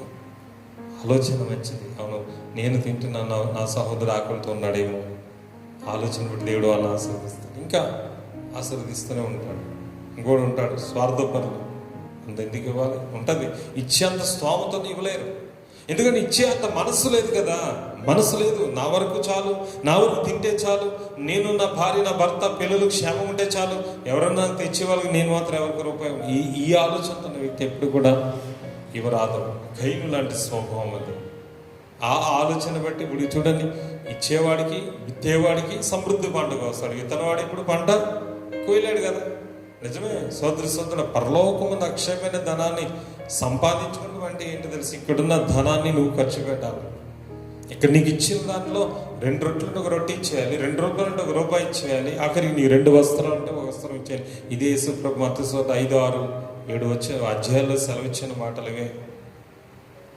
నిజంగా చెప్తున్న సోదరు గాంధీ గారి జీవితాన్ని మార్చేసిన మత్తయి 5 అధ్యాయం 6 అధ్యాయాలు ఇవన్నీ. మహాత్మా గాంధీ అయిపోయాడు ఆయన. నిజంగా అధ్యాయాలు ఫాలో చేసి ఈరోజు మన జీవితంలో ఎందుకు మారతలేదు? నిన్ను వల్ల పొరుగు అని ప్రేమించి అంటాడు ఆయన. ఎవరికి తీర్పు తీర్చొద్దు అంటాడు ఆయన. నీ కంట్లో దూరం అంటే ఎదుటి వాళ్ళకి నలుసు వెతకొద్దు అన్నాడు ఆయన. తర్వాత నీవు అవసరమైతే నీ ప్రతివాద వాద్యం సమాధాన పడను, నువ్వు తగ్గించుకున్నాడు. కుడి చెంప మీద కూడా కుడి చెంప మీద కూడా ఎడమ చెంప కూడా చూపించి అన్నాడు ఆయన. సహనం కలిగిన, కీడుకు ప్రతి కీడు ఎవరికి చేయవద్దు, దూషణకు ప్రతి దూషణ నువ్వు చేయవద్దు. వీలైతే శక్యమైతే నీ శత్రువును ప్రేమించి ఆకలి కొంటే ఆహారం పెట్టి దప్పికొంటే దాహం ఇమ్మన్నాడు ఆయన. ఇవన్నీ ఏంటంటే యేసు ప్రభువు చెప్పారండి. మంచి ఆలోచన మనలో కలగాలని చెప్పారు, కానీ మనలన్నీ దురాలోచనలే. ఈ దురాలోచన ఉన్న వ్యక్తి యొక్క జీవితం పాడైపోతుంది, బాగోదు. ఎప్పుడో పరలోక నరకం సంగతి పక్కన పెట్టండి, ఈ భూమి మీద అతడు చాలా దరిద్రం అనిపిస్తాడు. మంచి ఆలోచన లేదు. ఎవరు ఒకరిని ఎలా కొట్టాలి, ఒకరిని ఎలా పడగొట్టాలి, ఒకరి మీద ఏ విధంగా చెడు చెప్పాలి, ఒకరిని ఏ విధంగా అసూయ, వీడు బాగుపడిపోతున్నాడు, వీడు తినేస్తున్నాడు, వీడు గొప్పోడైపోయాడు, వీడు ఇలా అంటాడు, వాడు అలా అంటాడు, వీడు ఇలా అంటారు, వాడు అలా అంటాడు అని ఎప్పుడు కూడా ఆలోచనే. మంచి ఆలోచన ఉండదు ఆ వ్యక్తికి. అటువంటి వ్యక్తి ఎప్పుడు కూడా ఫలించని చెట్టుగానే ఉంటాడు. చెట్టు చూస్తే పచ్చగా ఉంది, పోతాలేదు, కాతలేదు, ఈ చెట్టు నరికివే అంటాడు దేవుడు. దురాలోచనలు, తర్వాత దొంగతనములు, తర్వాత అబద్ధ సాక్ష్యములు. దొంగతనాలు చేసే మనసు అంటే మోసం చేయడం, ఆర్థిక నేరాలు చేయడం, ఇతరులను చీట్ చేయడం, దొంగతనాలు చేయడం, ఇవన్నీ వాటిలోకి వచ్చేస్తాయి. మన పబ్బం గడపకుండా దొంగతనం అంటే చీట్ చేయడం అన్నమాట ఇతరులు. అది కూడా హృదయం నుంచి వచ్చింది. అబద్ధ సాక్ష్యములు, అబద్ధాలు మాట్లాడడం, అబద్ధ సాక్ష్యాలు చెప్పడం, ఉన్నవి లేనట్టుగా లేని ఉన్నట్టుగా చెప్పి ఇతరులు వంచడం. సోదరుడా, లేనిపోయిన నేరాలు చేయకపోయినా చేశారని అబద్ధ సాక్ష్యం చెప్పడం, నీ గురించి ఇలా అనకపోయినా అన్నారని ఇతరులు మోసం చేయడం, ఇది కూడా అబద్ధ సాక్ష్యం. దీనికి కూడా దేవుడి దగ్గర తీర్పు ఉంటుంది ఖచ్చితంగా సోదరుడు. ఎప్పుడో కాదు పరలోకం, ఈ లోకంలో ఇప్పుడే ఉంటుంది. అననీయ సభ్యానికి ఎప్పుడూ లేదు, ఇక్కడే వచ్చింది. గెహాజీకి ఎప్పుడో రాలేదు, ఇక్కడే వచ్చిందే అబద్ధం అన్నందుకు కుష్టు. తర్వాత నరకానికి పోయారో లేదా ప్రభు చిత్తం. భూమి మీద ఉండగానే వారి శిక్ష వచ్చింది సోదరుడా. భూమి మీద ఉండగానే వచ్చింది వారికి శిక్ష. దురాలోచన, నరహత్యలు, తర్వాత చూడండి దొంగతనములు, అబద్ధ సాక్ష్యములు, వ్యభిచారములు, చూడండి వేశ్యాగములు, వ్యభిచారములు, వేశ్యాగములు, దొంగతనములు, అబద్ధ సాక్ష్యములు, దేవదూషణ. దేవుడు ఇది హృదయం నుంచి వస్తాను. నరహత్య చేయాలన్నా, ఒక మనిషిని చంపాలన్న ఆలోచన, కొట్టాలని తిట్టాలని హృదయం నుంచి వస్తుంది. ఆ విధంగా చేసి ఆ మనిషి మీద పగబట్టుకుంటాడు, నాశనం చేయడం చాలా ప్రయత్నం. వ్యభిచారం చేయాలన్న ఆలోచన, లేకపోతే ఇంకా చూస్తే దొంగతనం చేయాలన్న ఆలోచన, ఇంకా చూస్తే దైవ దూషణ, దేవుని మీద దైవజన్ని పరిశుద్ధాత్మను దూషించాలన్న ఆలోచన, వారి మీద చెడుగా మాట్లాడే ఆలోచన ఎక్కడి నుంచి వస్తుందట? హృదయం నుంచి వచ్చాను. అదే మనిషిని అపవిత్రపరచాను. హల్లెలూయా. సోదరుడు చూస్తున్నారు, ఒకసారి ఆలోచించండి. సౌలు చాలా దుర్మార్గుడు ప్రజల దృష్టిలో, కానీ దేవుడికి కావాలి అతను. ఎందుకో తెలుసా? అతని హృదయం దేవుడికి నచ్చింది. ఎందుకో తెలుసా? అతడు చేసిన ఒకరిని దోచుకుంటానికి చంపలేదు సౌలుగా ఉన్నప్పుడు పౌలు. ఒకరిని ఏదో డబ్బు బంగారం కొరకు చంపలేదు, బాధించలేదు, దేవుడు కొరకు అన్నట్టుగానే చేశాడు. తెలుసా? యెహోవా దేవుణ్ణి ఆరాధించడం అని యేసుక్రీస్తుని ఒక మనిషిని దేవుడిగా ఆరాధిస్తున్నారన్న ఆ ఆవేశంతో చాలా జైల్లో వేసి చంపాడేమో, కానీ అతడు ఒక దోపిడీ కొరకు, దొంగతనం కొరకు హత్య చేయడం ఈ విధంగా చేయలేదు అతడు. అందుకే అతడు హృదయం దేవుడికి నచ్చింది గనుక అతన్ని సౌలును పౌలుగా మార్చి ప్రపంచానికి గొప్ప సువార్తలు దేవుడు వాడుకున్నాడు. తర్వాత కొర్నేలి అపోస్తలుల గారి చూడండి, అతని హృదయం దేవుడికి చాలా నచ్చింది. 10వ అధ్యాయం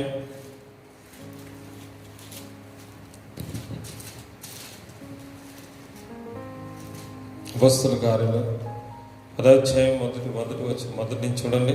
ఇటలీ పటాలమనబడిన పటాలంలో శతాధిపతి అయిన కొర్నేలియును భక్తిపరుడొకడు కైసరయలో ఉండెను. అతడు తన ఇంటి వారందరితో కూడా దేవుని యందు భయభక్తులు గలవాడైండి ప్రజలకు బహుధర్మము చేయొచ్చు ఎల్లప్పుడూ దేవునికి ప్రార్థన చేయువాడు. పగలు ఇంచుమించు 3 గంటల వేళ దేవుని దూత అతని యొద్దకు వచ్చి కొర్నేలి అని పిలుచుట దర్శనమందు తేటగా అతనికి కనబడెను. అతడు దూత వైపు తేరి చూసి భయపడి ప్రభువా ఏమని అడిగాను. అందుకు దూత నీ ప్రార్థనలు నీ ధర్మ కార్యములు దేవుని సన్నిధి జ్ఞాపకార్థంగా చేరిని. హల్లెలూయా. దేవుడు దిగి వచ్చేసాడండి. దేవుడు తన దూతను పంపించేశాడు. కొర్నేలి ఎవరు? ఇటలీ పట్టణంలో ఒక సైన్యాధిపతుడు, ఒక అన్యుడు, కానీ దైవ భక్తి కలిగిన వాడు.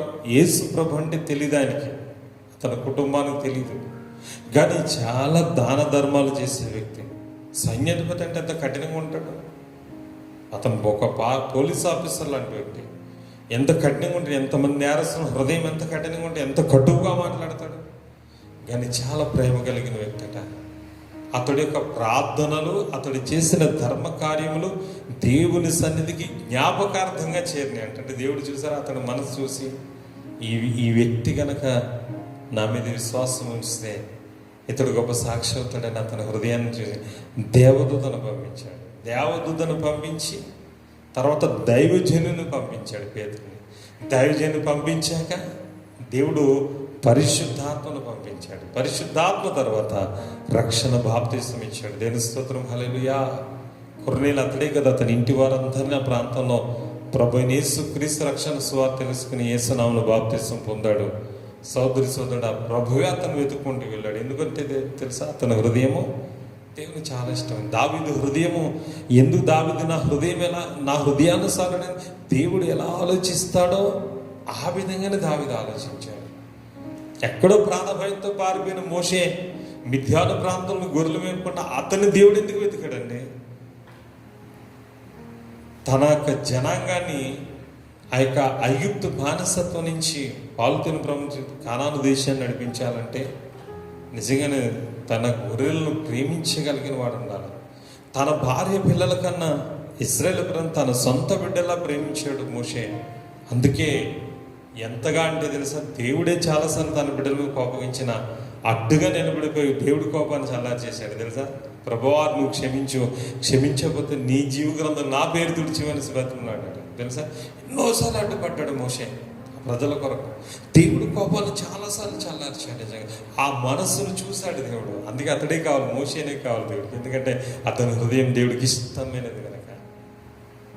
దేవుడికి నీవు కావాలి. ఈరోజు నీ హృదయ తలంపులు, నీ హృదయ ఆలోచనలు, నీ ఊహ అనేది మారితే దేవుడికి నువ్వు ఇష్టమైన వాడుకునే పాత్రకు ఒక సాధనంగా మారిపోతావు.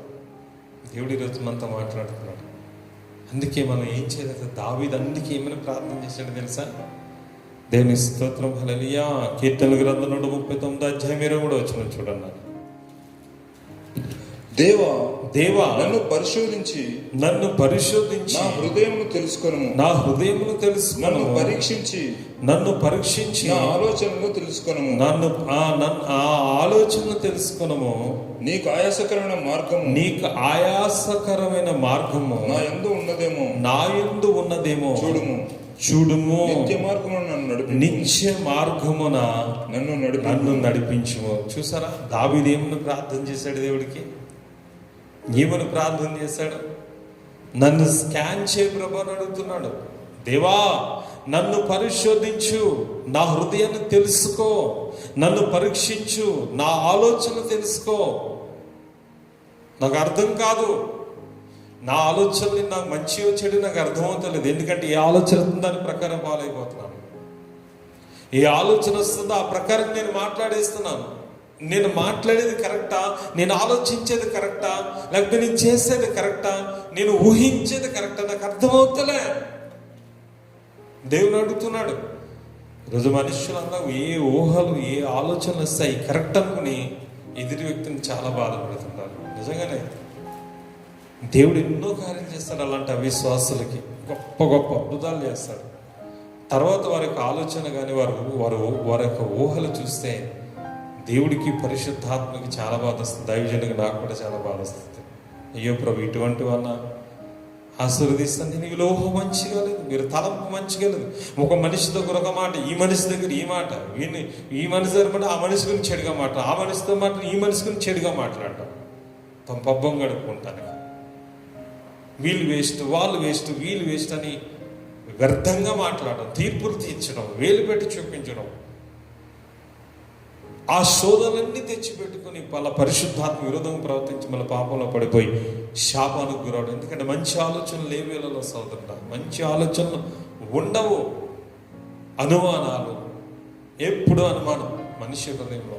ఇది కూడా ఓ చెడు ఊహ, చెడు ఆలోచన, అభ్యంతరం, విద్వేషం, ఇవి పెట్టుకుని మనిషి ఎప్పుడు పాడేవా. అందుకే దావీదు అంటున్నాడు, దేవా నన్ను పరిశోధించుము, నన్ను పరీక్షించుము, నన్ను ఆలోచన తెలుసుకుని నీకు ఆయాసకరమైన మార్గం నన్ను చూడము, నిత్య మార్గము నన్ను నడిపించు. ఈ విధంగా నువ్వు ప్రార్థన చేయాలి దేవుని దగ్గర. ఎందుకో తెలుసా, ఆలోచన చాలా మంది దాపెట్టేస్తారు. ఆలోచనలు లోపల ఒకటి బయట ఒకటి పెట్టుకుంటారు. పైకి ప్రేమగా నటిస్తారు, వినయం నటిస్తారు, దీనత్వం నటిస్తారు. కానీ పక్కకి వెళ్ళిపోయాక చాలా కుట్రలు చేస్తారు, కుతంత్రాలు చేస్తారు, వ్యర్థంగా మాట్లాడతారు. ఆ మనిషి ఉన్నప్పుడేమో చాలా లోబడినట్టుగా ఉంటారు. మనిషి ఆ వ్యక్తి లేనప్పుడు వెళ్ళి చెడుగా మాట్లాడు. ఇలాంటి వారికి శ్రమ అంటున్నాడు తెలుసా దేవుడు. యెషయా గ్రంథం చూస్తే 29 అధ్యాయం 15 వచనం. 29 అధ్యాయం 15 వచనం. యెషయా గ్రంథం 29:15. తమ ఆలోచనలు యెహోవాకు కనబడకుండా లోపల వాటిని మరుగు చేసుకుని చూసి వారికి శ్రమ. మమ్మల్ని ఎవరు చూచేది, మా పని ఎవరికి తెలియను, మా పని ఎవరికి తెలియను అనుకుని చీకటిలో తమ క్రియలు జరిగించి వారికి శ్రమ. అనుకుంటారు చాలా మంది, తమ ఆలోచనలు లోపలే ఉంచుకుంటారు. దేవుడు కనపడకుండా దాన్ని మరుగు చేయి చూసిన అనుకుని సీక్రెట్స్ మెయింటైన్ చేస్తుంటారు. చాలా సీక్రెటెన్స్ అనుకుంటారు. ఎవరు తెలియదులే, దైవం తెలిసి వస్తుంది, దేవుడు తెలిసి వస్తుంది, మనం చేసి ఏం తెలియదు అనుకుంటారు. అన్నీ తెలుస్తాయి కానీ దైవజన్ ప్రార్థన చేస్తాడు, దేవుడు నవ్వుతాడేమో అని చూసి తమ ఆలోచనలు బయటికి కనపడకుండా అనుకుంటారు, ఏం తెలియదులే అనుకుంటారు. కానీ వారి ఆలోచన అంతా దేవుడు ఎప్పుడు స్కాన్ చేస్తాడు. సోదర దైవజనుడు కూడా చెప్తాడు, వారి ఆలోచన ఈ విధంగా ఉందని చెప్తాడు. నిజంగా చెప్తాడు. దైవజంతో చెప్తాడు, ఇదిగో హిజ్కియా కన్నీరు విరుస్తున్నాడు, వెళ్ళు, ఇదిగో అతనికి నేను ఆయుష్నిచ్చానని చెప్పి. ఎందుకంటే ఎవరు చూసారు? యోషియా చూసాడా? యోషియా చూడలే. హిజ్కియా కన్నీళ్లు కార్చడమో దేవుడు చూశాడు, అతని ఆలోచన చూశాడు, వెళ్ళి ఆయుష్ ఉన్నాడు. యోషియా కన్నీళ్లు కార్చడం దేవుడు చూశాడు. హుల్దా అనే ప్రవక్త దేవుడు మాట్లాడాడు, నీవు జీవించే దినముల్లో ఈ కీడు నీకు రాదు. దేవుడు ఏం చూశాడు? వారి ఆలోచన చూశాడు దేవుడు. ఆ ఆలోచన బట్టే ఆ దేవుడు హిజ్కియాలో మరణకర రోగం నుంచి యోషియా కాలంలో కీడు రాకుండా దేవుడు తప్పించాడు, వాయిదా వేసేసాడు కీడు. హల్లెలూయా. తెలుసా మీకు? కానీ చాలామంది ఏమనుకుంటారంటే, మా ఆలోచన ఎవరికీ తెలియదులే, మా ఇష్టం, నేను ఎలాగనాలి, ఇలా చేస్తాను అలా చేస్తాను, ఎవరికి తెలియకుండా అట్లా ఈ విధంగా ఆలోచిస్తాను. అది మంచిది కాదు. సోదరుడు ఎందుకో తెలుసా? మమ్మల్ని ఎవరు చూచేద్దరు, మా పని ఎవరికి తెలియను అనుకుని చీకటిలో తమ క్రియలు జరిగించే వారికి శ్రమ అంటున్నాడు దేవుడు. చాలా జాగ్రత్త. సోదరుడు అనుకోవద్దు, కన్నులు ఇచ్చినవాడు కానకుండానా, చెవులు ఇచ్చినవాడు వినకుండానా. నీ నడక తెలుసు, నీ పడక తెలుసు, నీలో ఆలోచన పుట్టకముందే అని తెలుసు. హల్లెలూయా. నీలో ఆలోచన పుట్టకముందే అని తెలుసు. కనుక ఆలోచన వస్తున్నప్పుడు, ఊహ చెడుగా వస్తున్నప్పుడు నిన్ను గద్దించుకోవాలి, నిన్ను హెచ్చరిక చేసుకోవాలి. వెంటనే దావీదంటే, నా ప్రాణమా నాలో ఎందుకు తొందరపడుచున్నావు? గద్దించుకున్నాడా? నా ప్రాణమా ఎందుకు నువ్వు తొందరపడుచున్నావు? దేవుని నిరీక్షించమని తను హెచ్చరిక చేసుకున్నాడు. దేవుని అడిగాడు, పరిశోధించమన్నాడు, బ్రతిమలాడుకున్నాడు. ప్రభా, నా జీవితాన్ని మార్చమని అడిగాడు, నా ఆలోచన హృదయాన్ని సరిచేయమని దేవుని అడిగాడు. సోదరుడా, నిజమే సోదరుడా, మనం కూడా ఆ విధంగా ప్రార్థన చేయాలి. ఎందుకంటే కీర్తన గ్రంథం 17వ అధ్యాయం 3వ వచనం మళ్ళీ దావీదు ఏమంటాడు చూడాలి. 17వ అధ్యాయం 3వ వచనం, రాత్రి వేళ నన్ను దర్శించి నా హృదయమును పరిశీలించితివి, నన్ను పరిశోధించితివి, నీకు ఏ దురాలోచనయు కానరాలేదు. హల్లెలూయా. నోటి మాట చేత నేను అతిక్రమింపను, మనుషుల కార్యం విషయమైతే బలత్కారులు మార్చుకున్నట్టుగా ఈ నోటి మాటను బట్టి నన్ను నేను కాపాడుకొని ఉన్నాను. హల్లెలూయా. హల్లెలూయా. నీ మార్గములందు నా నడకలు స్థిరపరచుకొని ఉన్నాను, నాకు కాలు జారలేదు. ఆమేన్. ఏమంటాడు ఆయన? రాత్రి వేళ దేవుడు అతని హృదయాన్ని పరిశోధిస్తేనట, దేవుడికి ఏ మచ్చ కూడా కనపడలేదు. హల్లెలూయా. ఎందుకంటే దావీదు ఎప్పుడు కూడా ఏం చేసేవాడు తెలుసా? పాటలు పాడుతూ దేవుని స్తుతించేవాడు. అతని హృదయంలోకి చెడు ఆలోచన రావడానికి ఆస్కారం లేదు. ఆఖరికి తన తరిమిన సౌలుని చూసినా కూడా ప్రేమ పుట్టింది. ఎన్నోసార్లు దొరికినా చంపకుండా వదిలిపెట్టేశాడు. ఆఖరి తను శపించిన సిమిని చూసిన దయ పుట్టింది, క్షమించి వదిలేశాడు. నిజంగా సోదరుడా, తన భార్య వేరొకని పెళ్లి చేసి మీకాలు తెచ్చుకున్నాడు. దయ పుట్టింది దావీదుకి. నిజంగా చెప్తున్నాను సోదరుడు. అందుకే దావీదు హృదయాన్ని దేవుడు రాత్రి వేళ పరిశోధించినప్పుడు దేవుడికి ఏ యొక్క వ్యతిరేకత, ఏది కాదు, ఏ దురాలోచన కూడా దావీదు యొక్క హృదయంలో కనపడలేదు. ఎందుకంటే దావీదు తన నడతను సరిచేసి తన నోటి మాటను జాగ్రత్త కాపాడుకున్నాడు.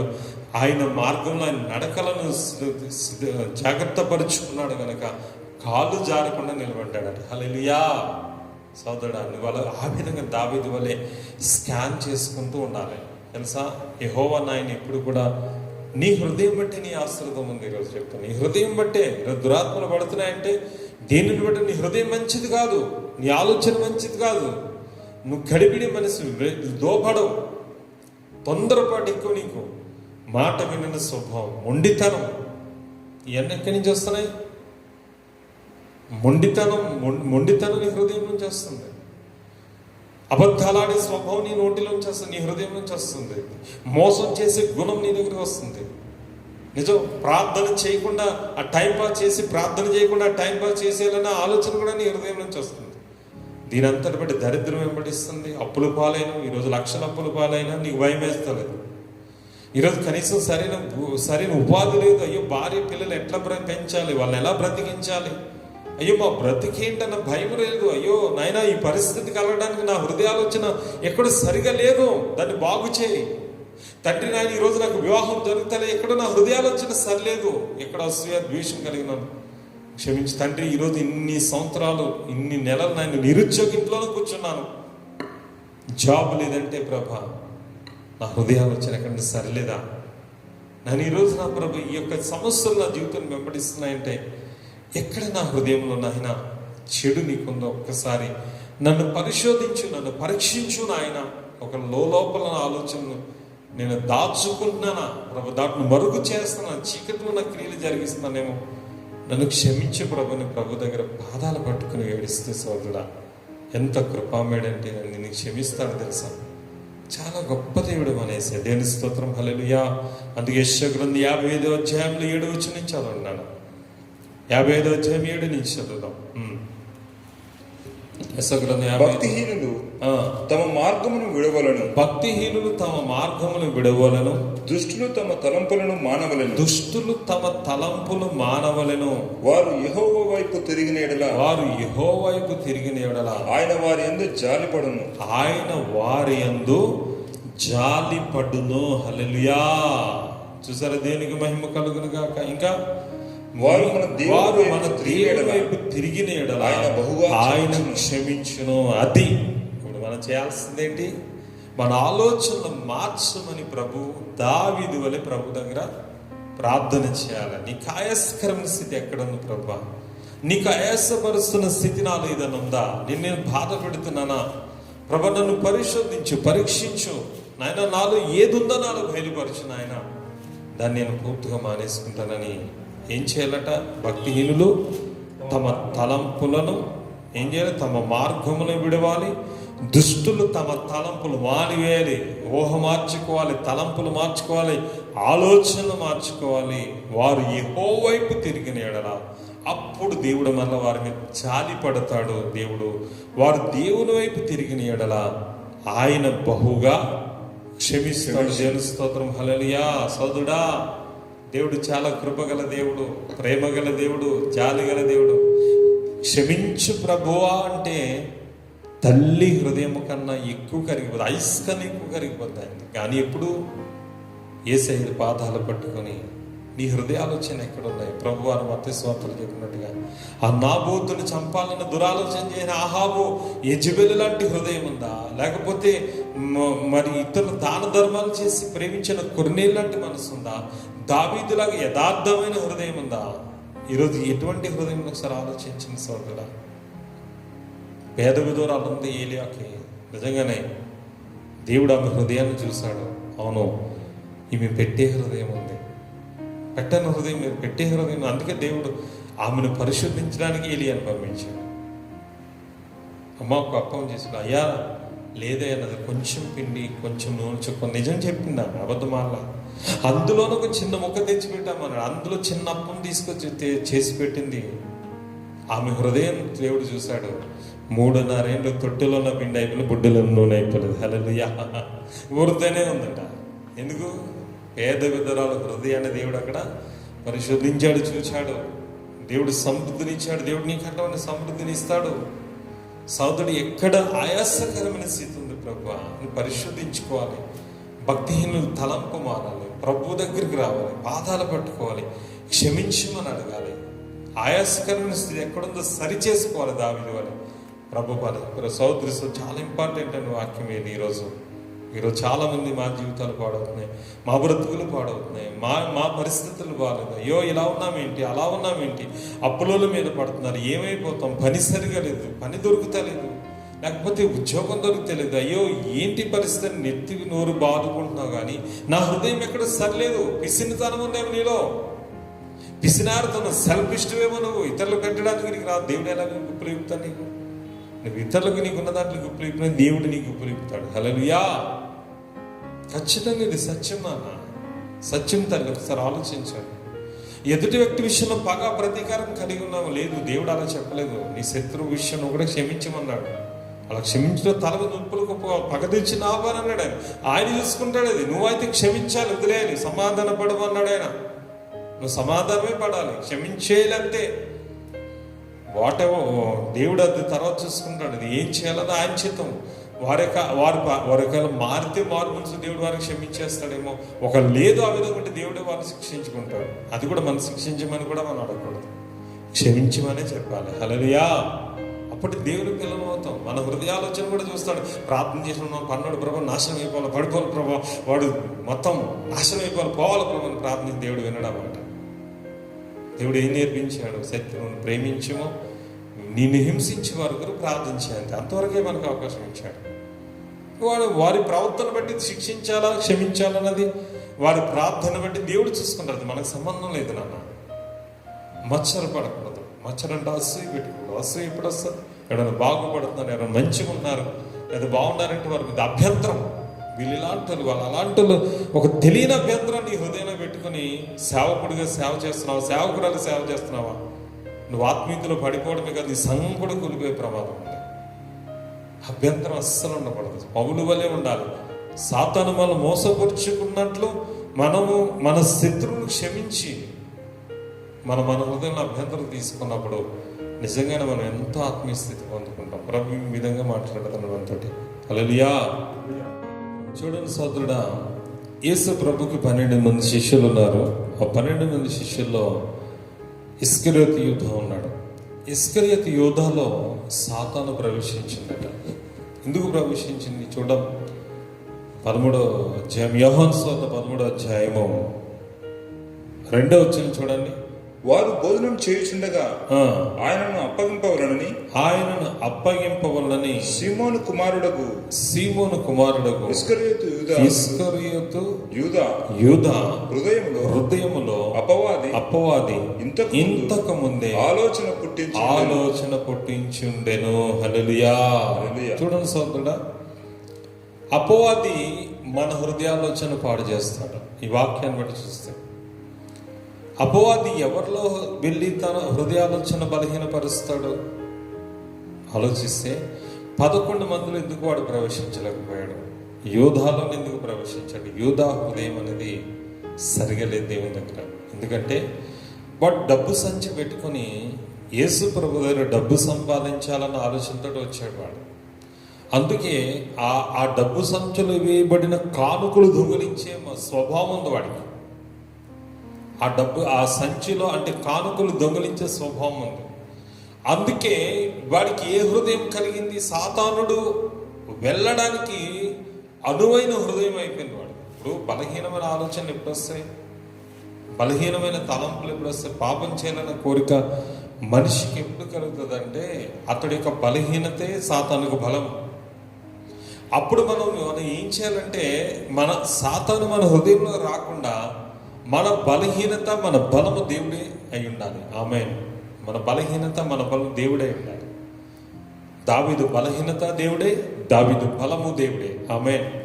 ఇప్పుడు ఆ బలహీనతలో వాడు ఏం చేస్తాడంటే వాడు మనలో ప్రవేశిస్తాడు. మనం పాపం చేయడం వాడు ప్రేరేపించినప్పుడు మనం ఏం చేయాలంటే సమయంలో సోదరు వాడు రాకుండా మన హృదయంలో వాడు యాంటీమెంట్. సాతానంటే ఏదో నీ 2 కొమ్ములు వేసుకుని 4 పళ్ళు వేసుకుని నల్లగా వచ్చి నీళ్ళు దొరుకుతాడు అనుకోక సోదరుడు. సాతాను ఈవిల్ థాట్స్ అని ఉంటాయి. చెడు ఆలోచనలే సాతాను హృదయంలో ప్రవేశించడం. చెడ్డ ఆలోచనలు కలిగినాయి అంటే ఆటోమేటిక్గా వాడు అపవాదిని హృదయంలో ఉన్నాడు. వాడికి ఎంత శక్తి ఉందంటే నీ హృదయం మీద దేవుడికి ఎంత అధికారం ఉందో సోదరుడా, సాతాను కూడా అంత అధికారం చేస్తున్నాడు ఈరోజు. అందరమే చేయలేడు వాడు. ఎవరో మీకు తెలుసా? బలహీనులైన వారు లోపరుచుకుంటాడు వాడు. బలహీనులైన వారు లోపరుచుకుంటాడు. దావీదును ప్రేరేపించలేదు వాడు. బెత్షెబా స్నానం చేస్తుంటే చూడ్డానికి ప్రేరేపించాడు. తర్వాత దావీదు జనసంఖ్య చేయనట్టుగా ప్రేరేపించాడు. దావీదు 2 సార్లు బలహీనపరిచాడు.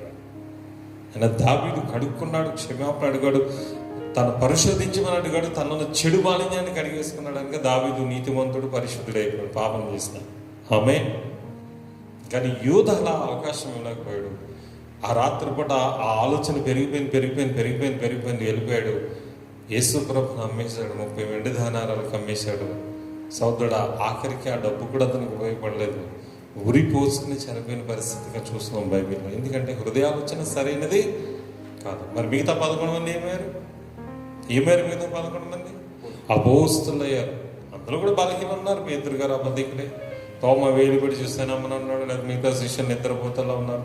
అయినా వారి హృదయం దేవునికి ఇష్టమైంది, కానీ వీడి హృదయం దేవునికి ఇష్టమైనది కాదు నాన్న. ఈరోజు మనం అదే, దేవునికి నీ హృదయం ఆలోచనలు మంచిగా ఉన్నాయా చెడ్డగా ఉన్నాయి? ఒకసారి స్టాండ్ ప్రతి ప్రేయర్లో అదే అడగల ప్రభుని, నా హృదయాలోచన ప్రభా, దావీదు చేసిన 139 కీర్తన ప్రార్థన, నన్ను నన్ను పరిశోధించి పరీక్షించము, నీకు ఆయాసకరమైన మార్గం ఉన్నదేమో ఆయన అది నన్ను తీసివేయమని దేవుని అడిగాడు. నువ్వు కూడా అలా ఆ విధంగా అడిగి ప్రార్థన చేస్తే ఖచ్చితంగా దేవుడు కృపామయుడు, ఆయన మనకి సహాయం చేస్తాడు. ఎందుకో తెలుసు అవుతాడా, మన ఆలోచనలు మన తలంపులను ఆయన కడగడానికి ఈరోజు ఈ లోకానికి ఆయన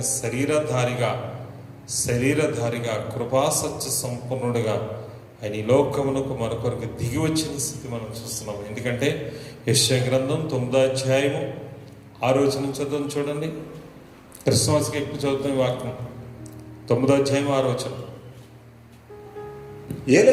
ఏలయనగా మనకు శిశువు పుట్టెను, మనకు కుమారుడు అనుగ్రహింపబడెను, ఆయన భుజం మీద రాజ్యభారముండును. ఆశ్చర్యకరుడు ఆలోచనకర్త బలవంతుడగు దేవుడు నిత్యుడగు తండ్రి సమాధానకర్త అధిపతి అని అతనికి పేరు పెట్టబడింది. ఆమేన్. చూడండి, ఆశ్చర్యకరుడు ఆలోచనకర్త. దీని అర్థం ఏంటి?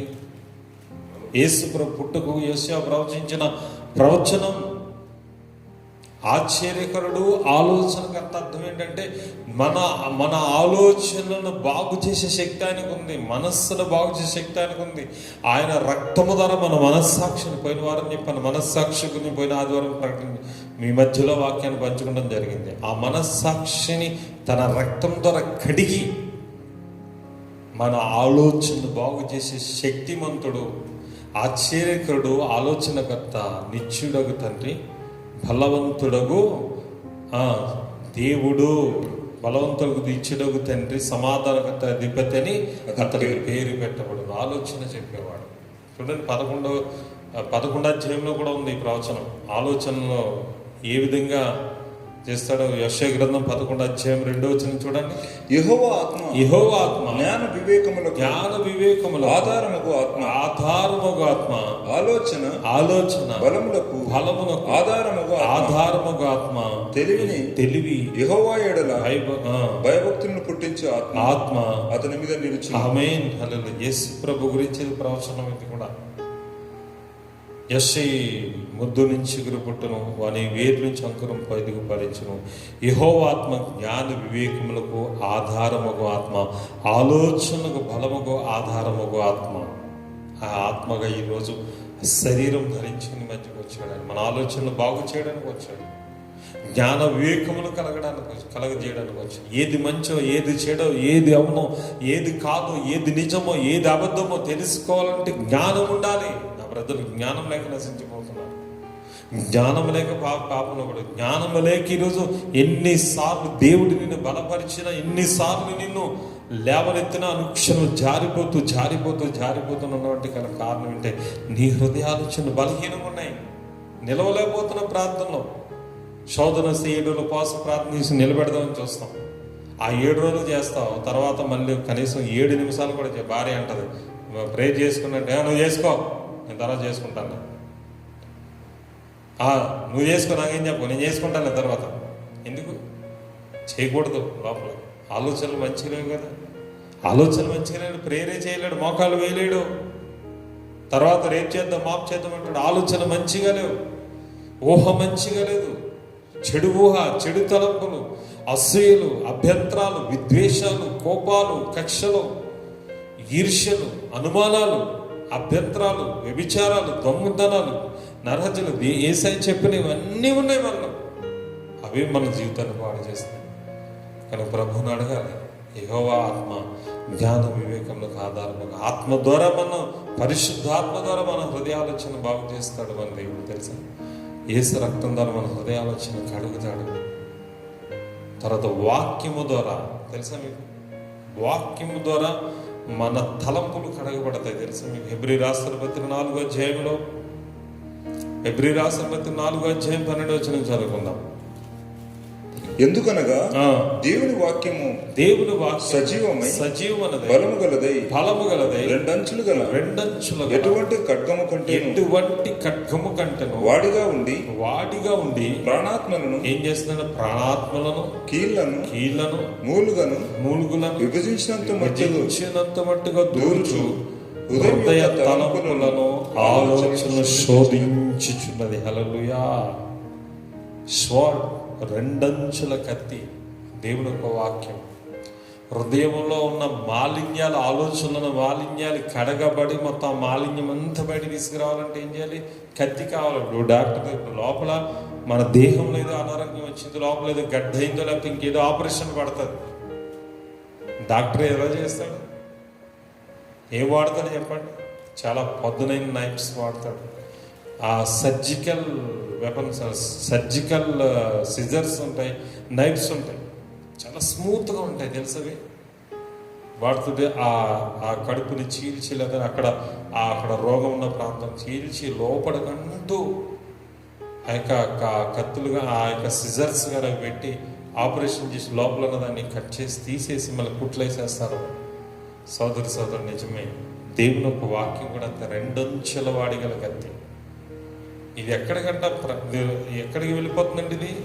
ఎందుకనే దేవుని వాక్యము సజీవమై బలము గలదై రెండంచుల గల ఎటువంటి ఖడ్గము కంటేను వాడిగా ఉండి, అన్ని ఖడ్గాల కంటే బదులైన ఖడ్గము దేవుని యొక్క వాక్యమే. అందుకనే చూడండి, వాక్యం చెప్తున్నప్పుడు మీకు బాధ కలుగుతుంది, వాక్యం చెప్పినప్పుడు గుచ్చుకుంటుంది, వాక్యం చెప్పినప్పుడు నా గురించే చెప్పారా అనిపిస్తుంది. ఎందుకు లోపల గుచ్చుకుంటుంది? దేవుని స్తోత్రం కలదు. గుచ్చుకోవాలి, వాక్యం లోపలకు హృదయంలో గుచ్చుకోవాలి, లోపలకు దూరాలంటది.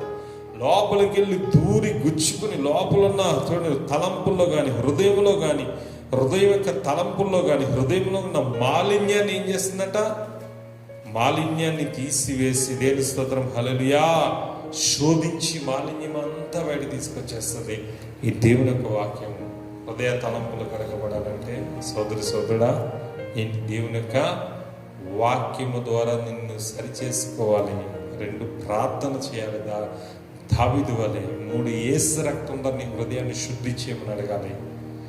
తర్వాత యెహోవా ఆత్మ జ్ఞాన వివేకములకు ఆధారముగా ఆత్మ ద్వారా నువ్వు శుద్ధీకరింపబడాలి. హల్లెలూయా. ఈ 4 విషయాలు మీరు గుర్తుపెట్టుకోండి. అప్పుడు మనం ప్రభు దగ్గర అడగాలి, ప్రభువా నాయనా నీ కాయస్కరణ స్థితి ఎక్కడ ఉందో నాకు తెలియచేయి, నాలో ఎక్కడ బలహీనమైనటువంటి తెలియచేయి, నా విశ్వాసం ఎక్కడుందో తెలియచేయి, నా యొక్క తండ్రి దుర్బుద్ధి ఎక్కడుందో నాకు తెలియచేయి. నాకు మంచి ఆలోచన లేవు, మంచి తలంపులు లేవు, మంచి హృదయం నాకు లేనే లేదు ప్రభా. అందుకే అస్తమాటు నేను పడిపోతున్నాను, పరిశుద్ధాత్మలో నేను బలహీనమైపోతున్నాను, పరిశుద్ధాత్మను తొట్టిల్లు చేస్తున్నాను ప్రభా. తండ్రి నీకు ఆయాసకరంగా ఉన్నాను తండ్రి, నేను దుఃఖపరుస్తున్నాను ప్రభాని.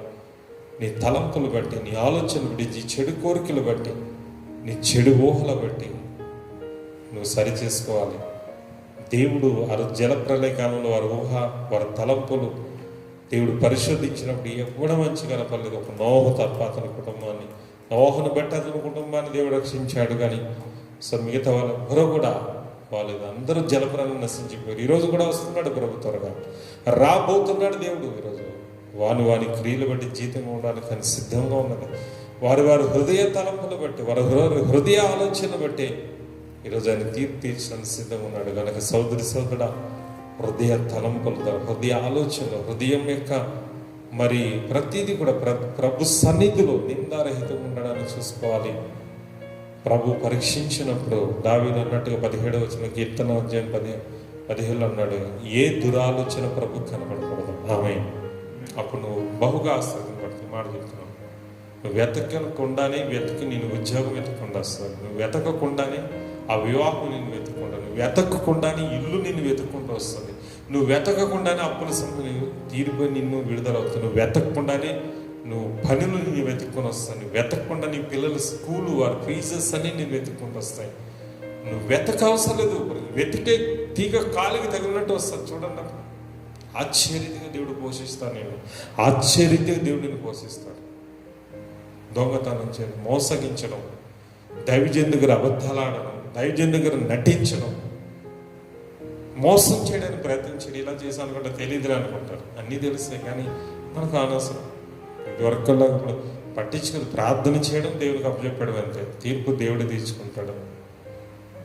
ఆ విధంగా ఉండకండి. దైవజన్ ఏమంటాడని భయం వేసి కొంతమంది అబద్ధాలు ఆడతారు. మేము ఏమంటే ప్రార్థన చేయమని చెప్తాం.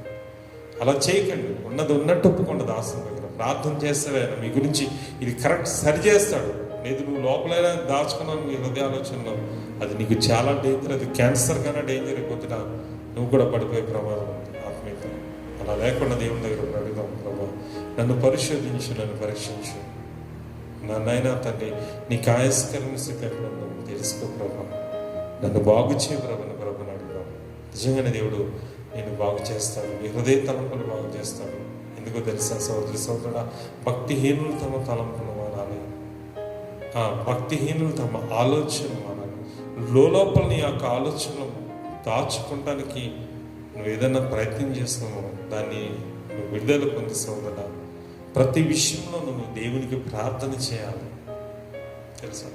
అక్కడికి ఫిలిప్పీ రాసిన పత్రిక 4:6-7 చదువుకుని ముగించేసుకుందాం. ఫిలిప్పీ రాసిన పత్రిక 4:6-7.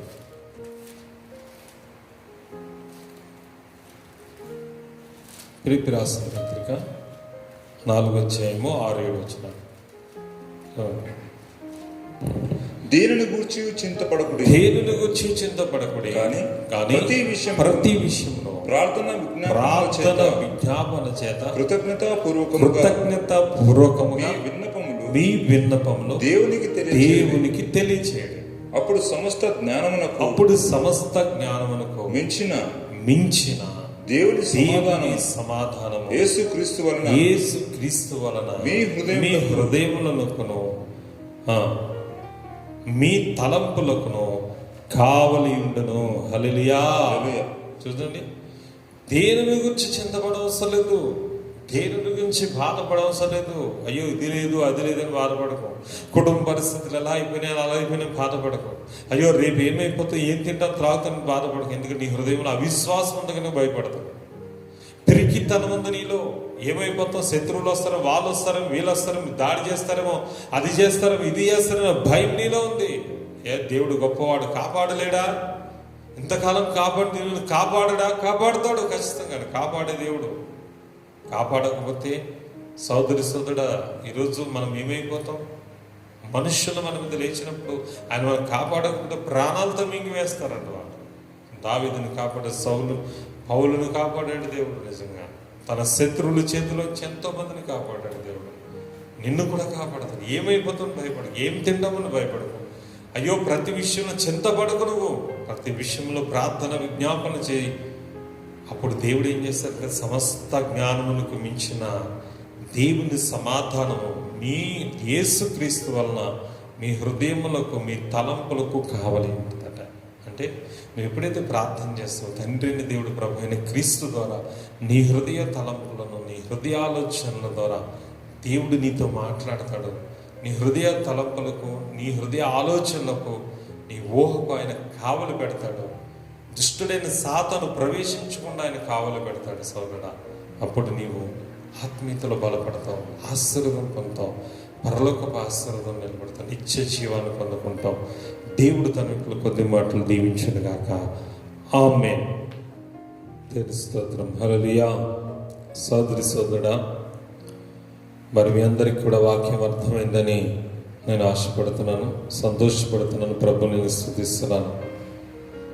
సరే ఆలోచించండి. మొదటి జల ప్రళయ కాలంలో వారందరూ నశించిపోవడానికి మరి ఊహ వారి ఆలోచన కేవలం చెడ్డదట. ఒక నీ ఊహ నీ ఆలోచన ఎక్కడైనా చెడ్డది ఉందా దేవుని అడుగు. మనకు తెలీదు.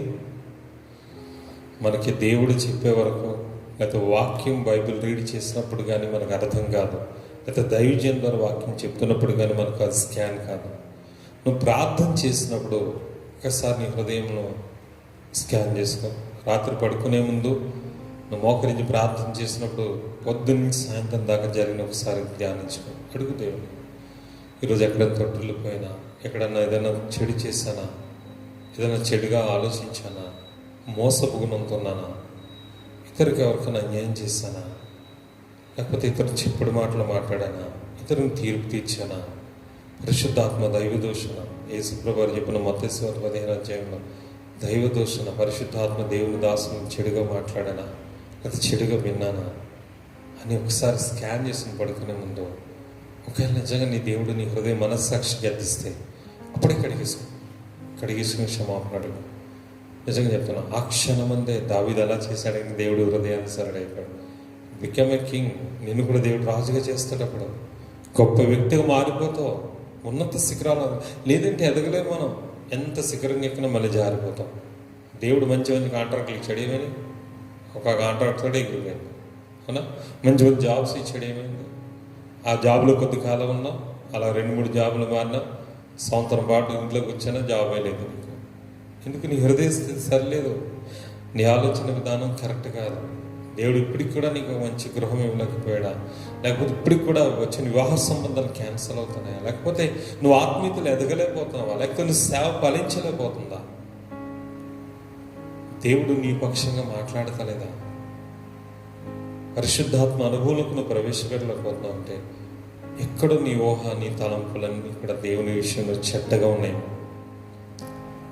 ప్రభుని అడుగు, నన్ను క్షమించు ప్రభా, నీకు ఆయాస్కరమైన స్థితి నాలో ఉంది, ఇది ఒప్పుకుంటున్నాను ప్రభు. ఒప్పుకోవాలి, ఒప్పుకోకుండా రాదు. కన్నీరు కాచి, లేదంటే ఉపవాస ప్రార్థన పెట్టుకో. ఖచ్చితంగా దేవుని హృదయ తలుపులు కడిగి తన ఆత్మ ఎదుటని నిందారహితులు ఉంచునుగాక. ఆమె ప్రార్థన చేసుకుందాం. మహాగణుడు అయిన తండ్రి, మహోన్నతుడైన ప్రభువాని పరిశుద్ధ నామన స్తోత్రాలయ్యా. ఈరోజు అల్పుడను దాసుడును ప్రభుని పిలవడానికి కొంచెమనని యోగ్యత లేని వాడను, పాపల్లో ప్రధాన పాపని, నాయన ఎన్నిక లేని వాడిని, సేవకులందరిలో కడపటి వాడని, నాయన నీ దాసుని నన్ను ఎన్నుకుని ఈరోజు నా రక్త ప్రణాళిక పరిచర్యలో ఈ వాక్యము ద్వారా మాతో మాట్లాడినందుకు నీ స్తోత్రములు తండ్రి. నాయన నిజమే, జలప్రలయానికి ముందు నువ్వు పరిశోధించినప్పుడు మానవుల ఊహంతా చెడ్డదని, వారి ఆలోచన అంతా చెడ్డదని, వాళ్ళ తలంపులంతా చెడ్డదని నువ్వు చూసి నరులను చేసి సంతాపపడి జలప్రలయం తీసుకొచ్చి నరులను హతం చేసావు ప్రభు. ఆ పరిస్థితి మాకు రావద్దు నాయన ఈరోజు. కానీ నోవహు నీతిమంతుడు తప్పింపబడ్డాడు, లోతు నీతిమంతుడు తప్పింపబడ్డాడు, దావీదు నీతిమంతుడు తప్పింపబడ్డాడు. అయ్యా, అతని కొర్నేలు నాయన ప్రభా, దయగల హృదయం కలవాడు ప్రభా. కానీ నువ్వు సెలవిచ్చాను ఆయన, అహాబు యెజెబెలు రాజుని, దుర్మార్గులైన వారు ఒక అమాయకుని అన్యాయంగా చంపి అన్యాయంగా ద్రాక్ష తోటను ఆక్రమించాలని చూశారు నాయన. ఆక్రమించారు.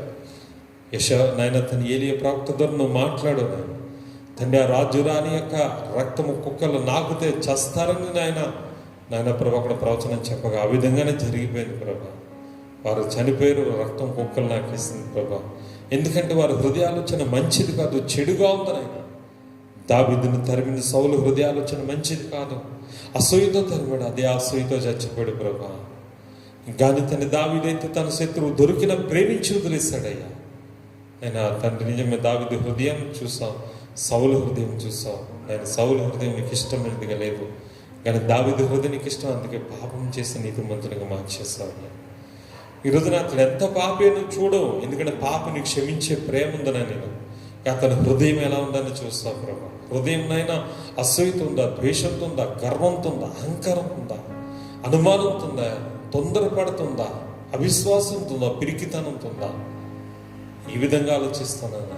వారి క్రియలు బట్టి ప్రభా, ఇర్మియా గ్రంథం 17 సెలవు ఇచ్చినట్టు, యెహోవా నేను హృదయాంతరంను పరీక్షించి వారి క్రియలు బట్టి జీతం ఇచ్చే దేవుడు అనుకోను. ఇచ్చిన వాక్యం బట్టి సరిచేయండి నాయన. మా హృదయ తలంపులు సరిచేయి నాయన ప్రభు. లోపల మా ఆలోచన దాచుకుంటే క్షమించుకున్నాను. మా ఆలోచన దాచుకుని బాధపెట్టేది. భక్తిహీనులు తమ తలంపులు మానాలి, దుష్టులు తమ ఆలోచన మానాలి ప్రభా. అప్పుడే తను సంతోషపడతారు దేవుడు నాయన. ఎందుకంటే నేను శిశువు లోకానికి వచ్చేయాలైనగా తండ్రి నిత్యులకు తండ్రి నాయన ప్రభా, తండ్రి సమాధానకర్త, ఆలోచనకర్త, బలవంతుడుకు దేవుడుగా, యెహోవాత్మ జ్ఞాన వివేకముకు ఆలోచనకు ఆధారముగా ఆత్మ అని మాట్లాడాను. ఇచ్చిన వాక్యముల ద్వారా మా ఆలోచన సరిచే, మా హృదయ తలంపులు సరిచే ప్రభు. నీ కాయస్కరణ మార్గం పరీక్షించి పరిశోధించి మన దావీదు వల్ల ప్రారంభం నాయన. యూదా వలె ఉండద్దు, అతని ఆలోచన బలహీనమైనగానే సాతాను అతని హృదయం ప్రవేశించాడు. ఈరోజు మా సహోదరులు చాలా మంది పడిపోవడానికి సాతాను వాళ్ళు ప్రవేశించారు. అయ్యా, యేసయ్యని ఎలా పట్టించారు అలాగే తన దాసును పట్టించాలని చూస్తున్న వారు కూడా ఉన్నారయ్యా. ఎందుకంటే వారి తలంపులు బలహీనమైపోయినాయి ప్రభా. ఆ పరిస్థితి రాకుండా కాపాడండి ప్రభా. దయతో క్షమించండి ప్రభా. నీకు వందనాలు. ఈరోజు నువ్వు సెలవిచ్చిన వాక్యాలు బట్టి తన సంఘాన్ని బలపరచిన ఆయన ప్రతి విషయం దేని కొరకు చింతపడకుండా నా ప్రభా, తన సమస్త జ్ఞానంకి మించిన దేవుని సమాధానం మా హృదయం తలంపులు కావలి ఉండాలంటే వాక్యం అనే కత్తి మా హృదయ తలంపుల్లో దూరాలి, ఆలోచనలు జొర్రాలి. అది మాలిన్యాన్ని బయటికి తీసుకొచ్చే కత్తి, రెండంచెల కత్తి దూరాలి. అదే దేవా నీ వాక్యం. రెండో దినపు నీ యొక్క రక్తము నాయన.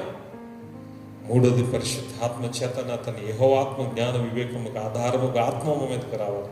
అప్పుడు మా ఆలోచనలు శుద్ధి చేయబడతాయి. ఆలోచన బాగైతే మా జీవితం కూడా బాగైతుంది.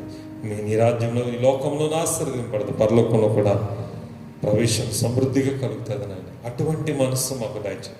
అబ్రహాము మనస్సును చూసావు, ఇస్సాకు యాకోబు మనస్సు చూసావు, మోషే మనస్సు చూసావు, అపోస్తలు పౌలు మనస్సు కూడా చూసావు. అలా మా హృదయం కూడా కూర్చున్నాను. ఎక్కడ నీ ఆయస్కరమైన స్థితి ఉంటే అది తొలగించి మమ్మల్ని సరిచేయమని బ్రతిమలాడుకుంటున్నాం. తండ్రి ప్రభు, దాసుని ప్రభ బలపరిచి మీద ఆత్మతో నింపండి. దాసులను బిడ్డను కూడా బలపరచండి. మిగతా సేవకుని సేవకులు అంటున్నాం, బలపరచండి. మరి బలమైన సేవలు బలంగా వాడుకోండి ప్రభు. మీ ఆత్మీయతలో నింపండి నాయన. బలమైన హస్తం తోడుగా ఉంచి మనం ప్రార్థన చేస్తున్నాం. ఈ ప్రార్థన ఎల్లప్పుడు పరమను చేర్చుకోమని ప్రభును రక్షకుడు యేసు క్రీస్తునామమున మందు మిక్కిలి వినంగా బ్రతిమలాడి ప్రార్థించి వేడుకుంటున్నాను పరమ తండ్రి. ఆమేన్. యేసు రక్తం అని చెప్పి, సెలవు రక్తం చెప్పి, యేసు నామమునకే సంపూర్ణ విజయం కలుగును గాక. ఆమేన్. సమస్త మహిమ ఘనత ప్రభావములు తండ్రి కుమార పరిశుద్ధాత్మ ఎదుర్కొన్న దేవుని సదాకాలం చెందును గాక. తండ్రి అయిన దేవుని ప్రేమ, ప్రభు అయిన యేసు క్రీస్తు వారి కృప, రక్షణ, పరిశుద్ధాత్మ దేవుని సహాయం మోకరించిన మాకు సర్వజ్ఞ ప్రియబిడ్డలందరికీ ఇప్పుడు సదాకాలం తోడే దీవించి ఆశీర్వదించును గాక. Amen, amen, amen. Praise the lord. God bless. దేవుడు మిమ్మల్ని దీవించును గాక. ఆమేన్.